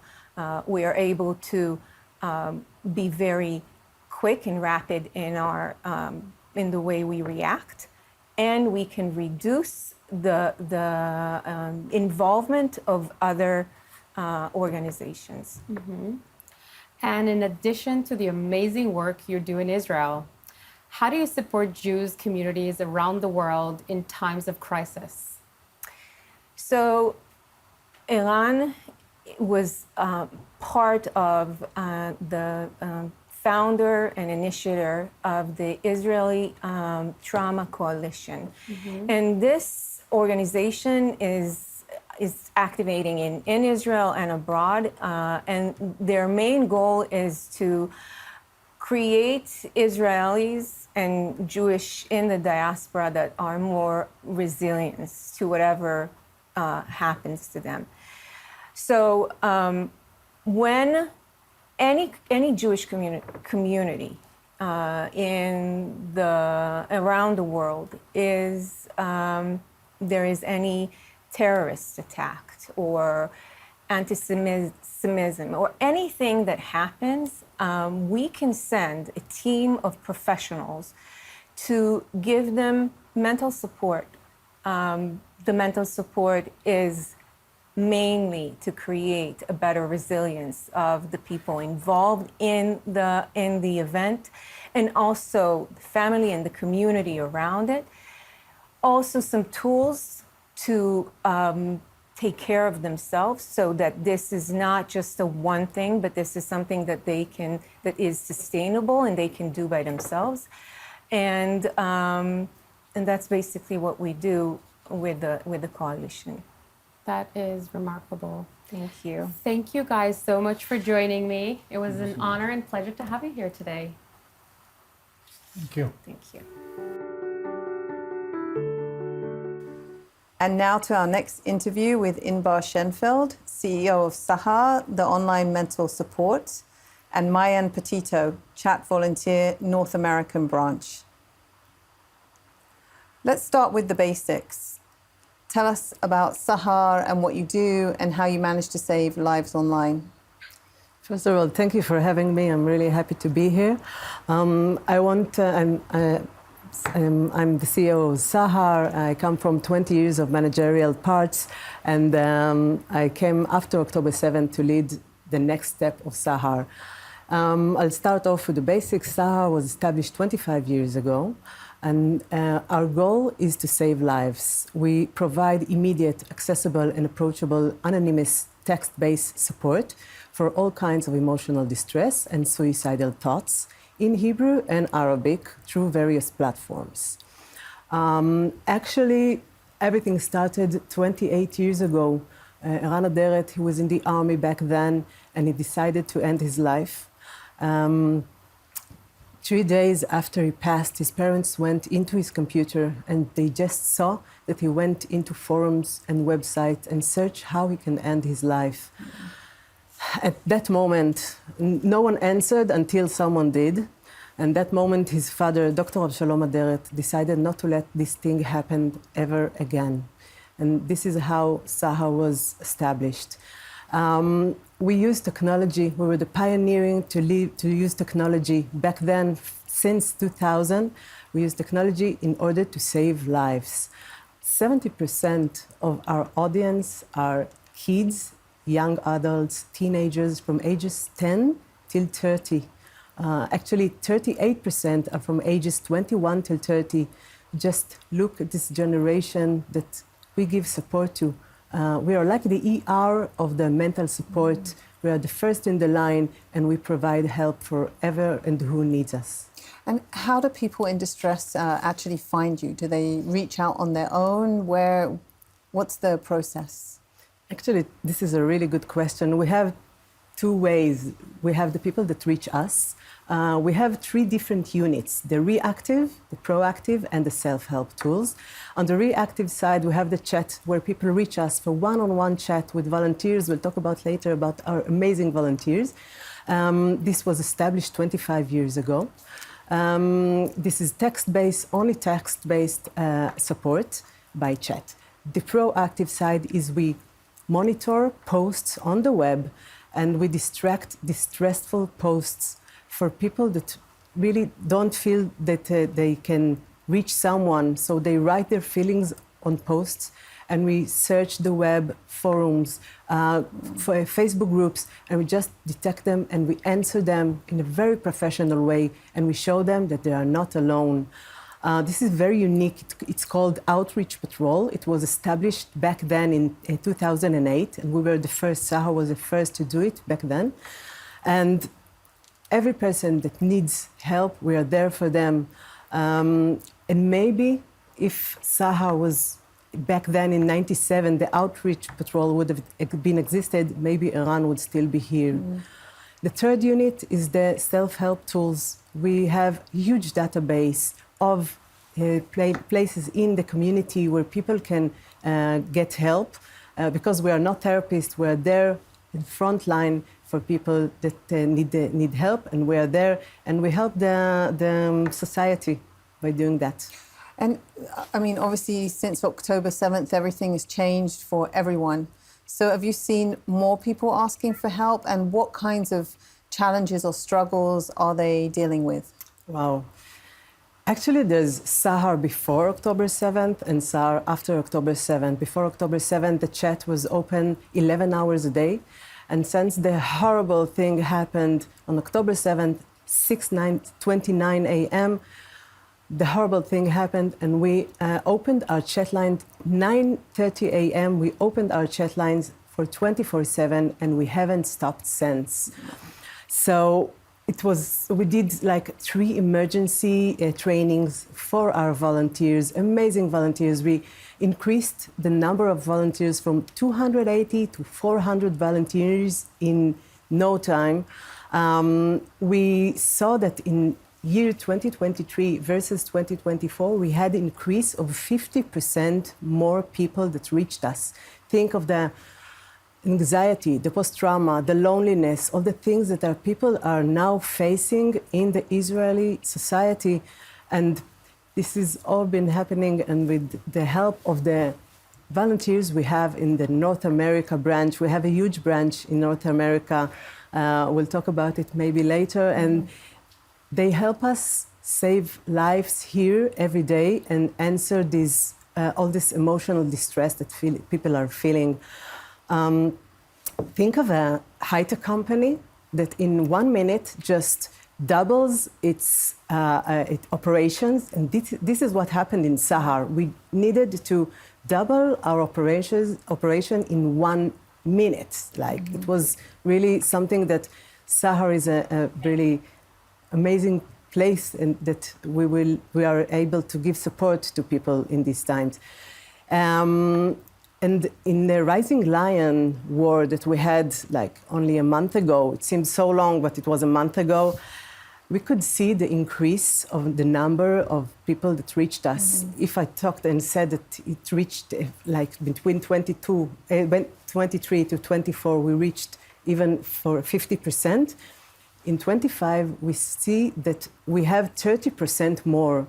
So think of the post-trauma that people are feeling here, and we want to be more resilient, to give the strength to the society, and to grow from the PTSD to the PTG. It's a phrase I just learned recently, and I really believe it, because the post-trauma to PTSD, post-traumatic growth, and we as a society can do that. We're a good nation that we can grow from the post-trauma.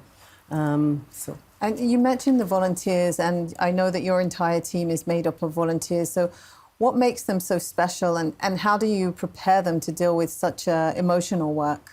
And Michal, in a minute, we'll turn to Mayan, and she can answer that question too. But yeah, actually, we have the best volunteers ever, the most exceptional, dedicated, talented volunteers. They are like lighthouse in the dark. When people feel the most distress and the most bad times, our volunteers are there for them. They just spread the light all over. We have a huge branch as I was saying, in North America, and not everyone can be a volunteer at Sahar. You go through a long submission process. You go through a long process of training, because you need to be there for people in distress. So they go through a long training which makes them more resilient and more strong. And maybe, Maayan can elaborate more. Yeah, and Maayan, why don't you tell us a little bit about the training and preparation as a volunteer and what special arrangements you've done to talk to people? Okay, sure. So first of all, I'm in the US in Texas, Austin, Texas, for the past 2 years. So I live abroad. I've been volunteering with Tzahal for the past 6 months. I think I saw a comment in one of the relocation groups in a post, and I decided to reach out. It looked really amazing and fascinating to do it from here, from North America. So I've been doing it for 6 months. It's a really long process, which is amazing because you know that people actually evaluate your capabilities of empathy and communication, especially online. It's a 3.5 months course. Previous to that, you are going through an interview to see if you're qualified. And it's one of the most professional courses I've been doing through my entire career, actually. So Sahar are pretty amazing of doing it with Israelis abroad. And tell us a little bit about Pazam. It's a popular platform among soldiers, and you're running a joint campaign. And what happens when a soldier comes across that platform, and how do you meet their needs? Actually, we do so many for all the population in Israel. We do significant steps through multiple channels to soldiers as well.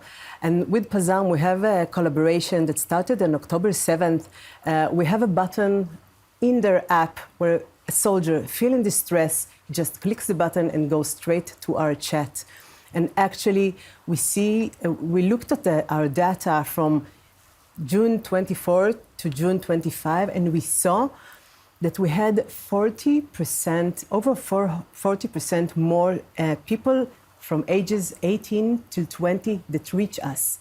So most of them are soldiers, so they're coping with so much these complicated times, and we help them. This is one thing we do for soldiers. We do things for the women of the duty soldiers.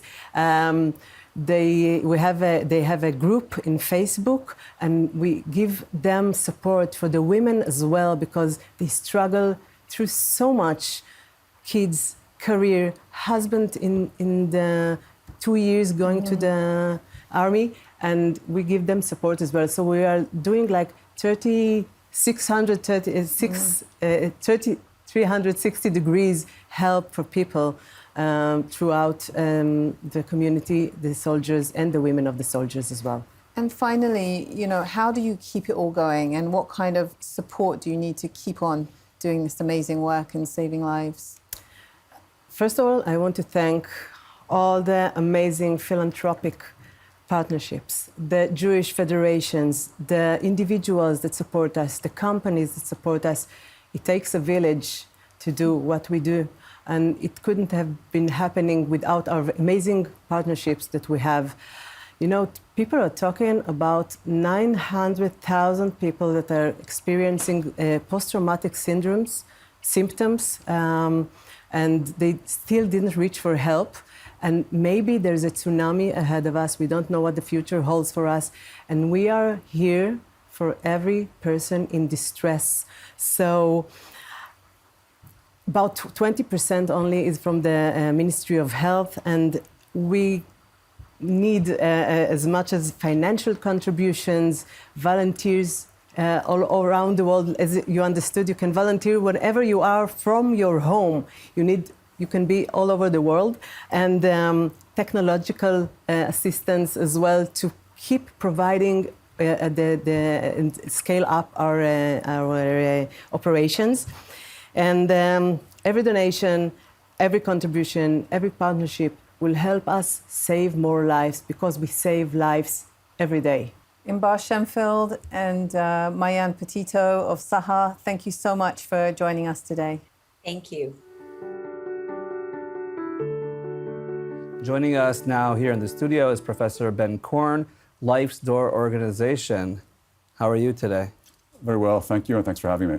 Thank you. So you recently announced the new Institute for Hope, for the study of hope, dignity, and well-being at the Hebrew University. So congratulations. So given everything in Israeli society that's been going on and we've been facing, it feels kind of timely. So can you tell me a little bit about this initiative? Yes, absolutely. So we've been studying hope for over a decade. It started in this interest as a physician taking care of patients with cancer, because I realized that what really binds all of them together is this quest for hope. Human beings crave hope. It's, I think, one of our defining virtues. And it turns out that hope, as opposed to optimism, is something that we can actually attain. For optimists, those are not synonyms. Right. You either have it or you don't. It's a trait, whereas hope is a state. And the state of hopefulness is dependent on these three things. You have to have a goal. Hope is very future-oriented. And that goal needs to be meaningful to you and plausible. You have to have a path to reach the goal, even though you know that the path is going to be full of these obstacles that might get in your way. And the hopeful person learns how to circumnavigate those obstacles. And you need to have the agency, the drive to set out on that pathway. And we've developed these techniques, first with a workshop, now with a smartphone app, that allow you... But can you give me an example? Right, An example of what hope is? Right. For let's say, someone who's been through terror, like a terror attack. Right. So, first of all, there can be hope on multiple levels, and we see this with patients with cancer, and we see this with people who are traumatized. We all have hopes on the national level for being victorious in a war, of course, bring our hostages back. But when we look out at that landscape, we say to ourselves, "What can I do? I mean, I'm living in my little space. How can I influence this? I'm not in the government. What can I do?" Right. So that can become actually a downer. It can become very depressing. Well, it turns out there are data from those who study hope theory that what you can do is begin to think about hope in your personal space. And if I define a goal for myself, it could be a goal medically, it could be a goal in my family. Let's say a classic one is all of us, and we're not going to get personal here, having a strange relative. Maybe it could be some uncle that stopped talking to me. Why is that? So my goal could be to get closer to that person, to find a way to do that. And if I achieve that goal, then all of a sudden I become more hopeful in my own space and more hopeful about what I might be doing on a national level. Right. And that, in fact, might give me the incentive to then link up with other people and see if we really can make a difference in society. Right. And then I cut you off, I'm sorry, when you started speaking about the app. Right. Yeah. So when COVID came along, we had really gotten our act together about how to do these workshops. We can teach people how to be hopeful. We can teach 90% of people how to be hopeful in about 90 minutes. But COVID put a If only we had 90 minutes right now. Yeah, I know. That would be great. We would just, I'd go out of the door and I'd be hopeful. Right. Well, you're really invited to join us at one of the seminars. Okay. But what we realized when COVID came along was we couldn't have that intimate contact in a comfortable room and go about doing these seminars. So of course we switched to a Zoom platform. But it's not the same. But it's not the same. And we understood what the most important principles are. So we developed this very fun to use smartphone app. We're not trying to make money on it. Everybody can have access to it. And that in and of itself helps people. We've piloted it now. We've tested it. We've reported the data on it. That can be used as a tool to allow you to become more hopeful. In fact, what we've done even more recently is some people like to have a self-directed learning module. And we're testing. I don't have data on this, but we can now teach you, in theory, within maybe 30 minutes how to learn some of these techniques. Wow. So we're very excited about that. Okay, so we'll stay around here for 30 minutes. Yeah, that we might afterwards, have. So is there also a medical definition for hope? Like how do you define that as an oncologist? Right. So one of the mistakes we make in medicine, particularly in oncology, I think me and my colleagues have been guilty of this for years, is that we create this equation, which is that hope equals cure. Now, the problem with that is that even though we're very successful with curing people now, over 60% of patients with malignant disease can achieve cure. But what do you do for the other 35 or 40% that we still can't cure? Are they to be denied hopefulness? And the answer is no, because if you go back to what we talked about before, there can be other goals. So once I learn that I can't really cure someone as a cancer specialist, I'll begin to try and become more human, get closer to the individual and say, what is it that's really important to you? What do I need to know about you as a person? And how can we then align your values, your core values, with these goals that we might want? And the reason that we're so excited about this institute is for several issues. First of all, we think this has to be studied. We don't think it's enough to have a nice idea, as touchy-feely as it might be, even though no one's against hope. Yeah. We want to be able to document our success. We want to learn from things that we're not successful at. So we want to have a way to really concretize this idea of hopefulness. Second, we want to use the Institute to train the next generation of researchers. We want to make sure that there are others who will take the torch and move it forward, people with their own creative ideas. And for this reason, we've established fellowships and scholarships. We have one for an Israeli scientist, and we have one for an American scientist. This year, it's somebody from Hebrew University on the Israeli side, somebody from UCLA on the American side. And they're studying very creative things, like can hope itself be contagious? Not like an infectious disease, but can it spread in a positive way from one person to another? And what can it do in society as well? We believe that hope is a social technology, and we've gotten programs now off the ground for, let's say, the wives of reservists, the wives of the Miluimnikim, who are going through hell. And we are there to teach them these techniques. So the person who's a reservist might be dealing with a wife, a mother, a grandmother who are perennially worried about that person. What do?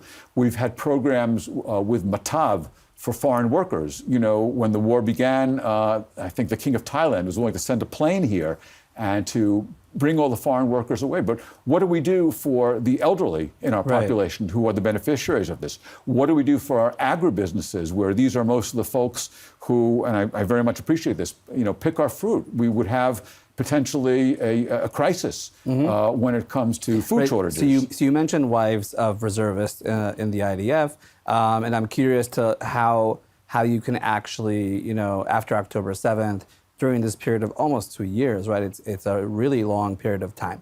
So how are you able to help these wives, or occasionally also husbands, but you know, families? Yeah, that's right. And sometimes, you know... parents. Parents, that's right. All of this is true. So first of all, one of the things that helps is here to bring them together.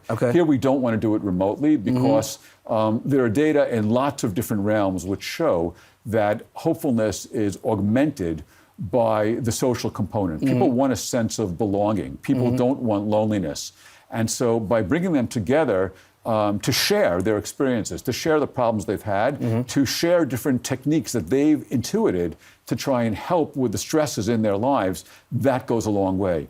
And then we go through the same exercises that I began to speak to you about before, trying to understand what is meaningful to you, what can be your goals. Sometimes it's just navigating, you know, the benefits that they should be getting from our government. How can we enable that for them? And they're very appreciative of this. Right. So finally, what, you know, for those who are watching this, you know, what would you want them to know about hope and how to achieve it, or how to help people get to that state of mind? Right. Is it a state of mind? I mean... for sure. It really, I mean, as we're speaking about it, it's very cognitive in its orientation. So the mind has a big play in it. In fact, we've studied the parts of the mind that are most involved in the hope circuitry. But I think even more than that, as much as I'm a bit of a romantic, I'm not speaking about a romantic definition of hope, about rainbows and kittens. Rather, the radicality of this is that hope is very pragmatic. For people to understand that it's, you know, as we say in Hebrew, lo bashamayim, it's not in the heavens, that it's very much attainable. If you're willing to think about who you are, what makes your day, what's important to you, and then our job as professionals trying to enhance hopefulness is to find a way to connect you to those goals through your values. Wow, okay. So thank you very much, Professor Korn, for being with us, and thank you for doing this important work. And hopefully, and I know you've helped many people in their life, and you should be able to achieve a lot more. Thank you so much. Appreciate it.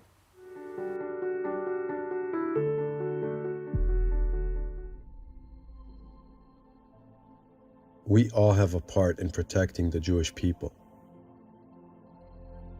This was our part.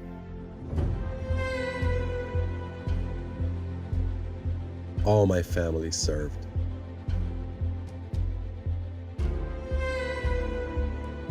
When I was 15, my childhood friends and I started training. Then, it was my turn to protect. No greater feeling than earning that beret. Except maybe coming home for mom's cooking. As a combat soldier, I felt as strong as I could be. As a team, we felt we are invincible. But we were not.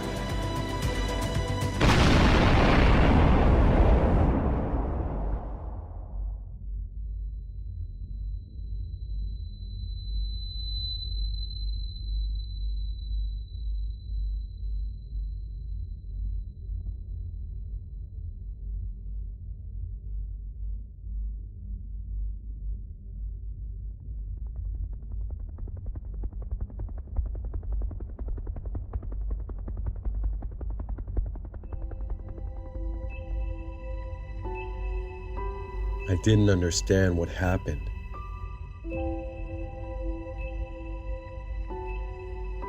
Were my friends alive?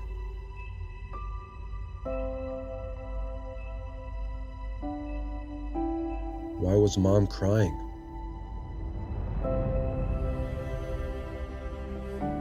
I thought my life was over. I wish I've died in the battlefield.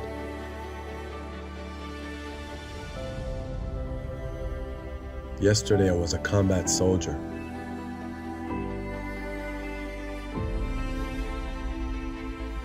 The next day, I needed help using the bathroom. At the lowest point of my life, two guys entered the room. They both had prosthetic legs.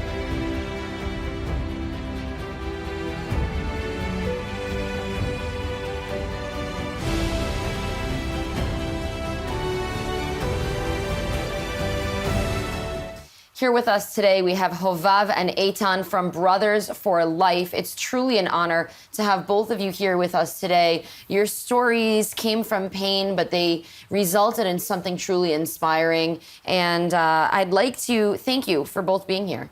Thank you very much for having us. Absolutely. Hovav, you have an interesting journey with Brothers for Life. Can you tell us where your starts came with the organization? Of course. So basically, I would go back to my service.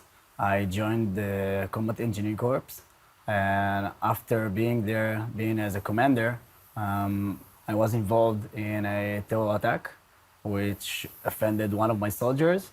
And afterwards, I was completely okay. Nothing in my body changed. I didn't get injured, so I thought everything is okay. But after a while, I started to notice something is different. So I didn't know what is the name for that, but I couldn't sleep, I couldn't go out, I couldn't meet people. But I thought it's okay, everyone in Israel is having this kind of difficulties in a way or another. So I said, nah, that's okay. So after a few years, a friend of my family, he gave me a call and he told me, listen, I think there is an organization that would be good for you. And I said, okay, what do they do? And he's like, just call them. They'll understand you.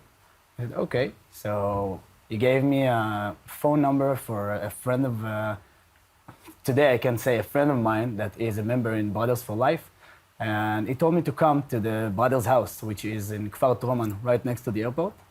And I remember that from the first step I took inside of this place, I immediately felt connected. No one need to speak with you to be this kind of a connection, because we've all been through similar stuff. Not the same, but the feeling are almost the same. So from that moment on, I knew that this is a place that I can feel safe. Thank you for sharing that with us and drawing up that image of what it was like walking in. Eitan, you had a severe injury in Gaza. Can you take us to that moment, share what you went through, and how you became a part of this organization and how the organization Brothers for Life supported you? Yes, of course. So actually, I'm a regular guy. I'm 40 years old. I'm a pediatric dentist. But in October 7th, I was a soldier. I was called for duty on October 7th in the morning, and I left my wife in her 9th month of her pregnancy with her 3rd child, and I left my 2 older kids, and I went to the war. And in that day and the days after, I was witness to all of the horrors that this day brought. And a couple of weeks after the beginning of the ground operation, my unit got a mission to capture 2 buildings somewhere in northern Gaza. When we finished our mission, an RPG missile hit us. I was in the 3rd floor of the house. And from the explosion, I fell down from the 3rd floor to a yard full with terrorists. I fell on my head. I lost my consciousness. And when I woke up again, I just realized that I'm surrounded with at least 15 terrorists that are firing at me from multiple directions. And I was stuck between the enemy and my company until one of my friends jumped out and risked his life to save mine.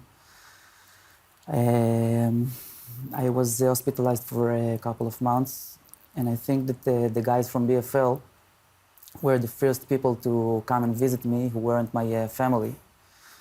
And they kept visiting me during my hospitalization.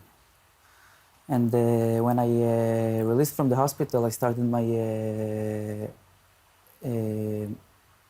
rehabilitation journey, which is ongoing until now. And it became very crucial for me to associate with people, but it was very difficult for me because I could barely walk, I could barely hear.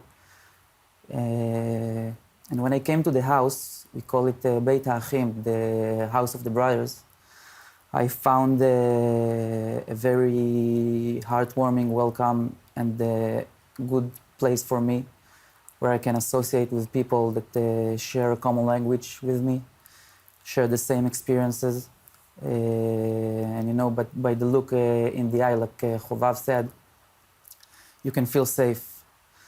But I think the most important gift that I got from Brothers for Life, it's the opportunity to broaden my family, broaden it with friends, and broaden it with people from Jewish communities around the world, which actually became my immediate family, just like my parents, like my siblings. Yeah. Hovav, I'd like to speak with you. In order to be a part of this organization and to help one another, you have to have a common experience, meaning that no one can volunteer for BFL, Brothers for Life, without having had a shared experience. What have those connections meant for you? Yes, okay, so first of all, Brothers for Life, the whole meaning of the organization is wounded soldiers helping other wounded soldiers, wounded combat soldiers. So this is like the main thing that everyone is shared, that is connecting, because all of us have been through this kind of stuff. We've been in the field and we know what is the feeling of being in danger. So I think this is the first thing that is the connection between all of us. And for me, at first, when I joined Brothers for Life, it was more, I needed help. I needed a place, a safe place, and I needed someone to listen to me and to help me to go back to my life. When you go to the Brothers' house, to Beit Haim, the first thing that you see on the wall is a saying, which means you chose life. Because the thing about Brothers for Life is we don't want the brothers to come and stay there because this is their safe place and that's it. We want them to feel safe here and take it outside. Go back to their families, go back to their friends, go back to the activities that they did before the injury, and going back to life. So after I finished the help that I need to get to myself, being supported, I want to become supporter. That's so beautiful. And I understand that the support doesn't stop here in Israel, that you've also delved into the support of Jewish communities around the world. What does that look like? Can you give us some examples of that? And what does that mean to you as well? Oh, that's amazing. I think. Maybe yeah, so actually the organization is in a way built around the connection with the Jewish communities around the world. And in BFL we have a trip that we call it a healing delegation. And as it's called, it's actually a healing delegation. It provides the participants an experience of healing, recovery, and actually having fun. You are flying to a Jewish community, let's say, for example, in Boston, which is a community that I was visiting, and they give you like a relaxed environment, a change in the atmosphere, which gives you an opportunity to take a break from the daily life here in Israel, the daily struggle, and recover, okay? And I think that what amazing here, it's the connections that are made between the brothers, the members, and the host families. It, as I said before, it just become one of your family, okay? So, for example, me, I have my host's parents in Boston, Dan and Lindsay, and I took my whole family there, my wife and my kids. I took them last Passover to celebrate with my family. And the connection is very strong. And it actually helps also to build and straighten the connection between Israel and the Jewish communities abroad. And you cannot say enough about the importance of that. Hovav, I'd like to return to you and ask you, what's your message that you'd like to leave us with today? Oh, wow. That's good. I think the message, if I take it to Brothers for Life and to the wounded soldiers, is that sometimes you don't see someone as a wounded soldier. So you would expect that he's okay and nothing has happened to him. But there are a lot of people, a lot of wounded soldiers, also right now in Israel, a lot of Israelis that they have PTSD, even if they doesn't know it. So if you see someone in the street, just smile at him. He might be a wounded soldier. Eitan, I'd also like to ask you for your message that you have for us today.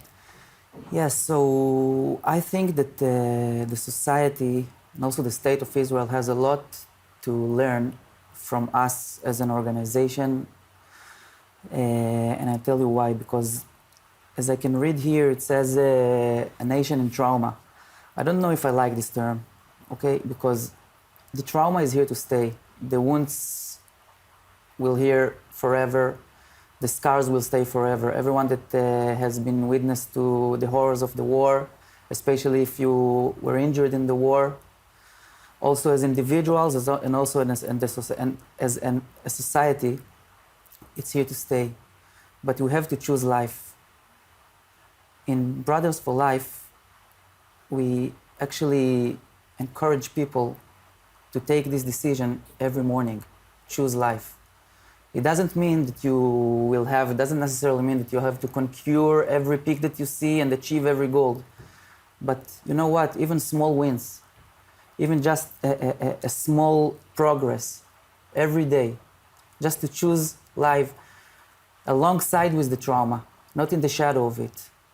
And that's it. It's very important for us as a society to remember that. Thank you so much to both of you for sharing little glimpses of your life, what you're going through, and how Brothers for Life is really supporting you and Jewish people throughout our country. Thank you so much. Of course. Thank you. My pleasure.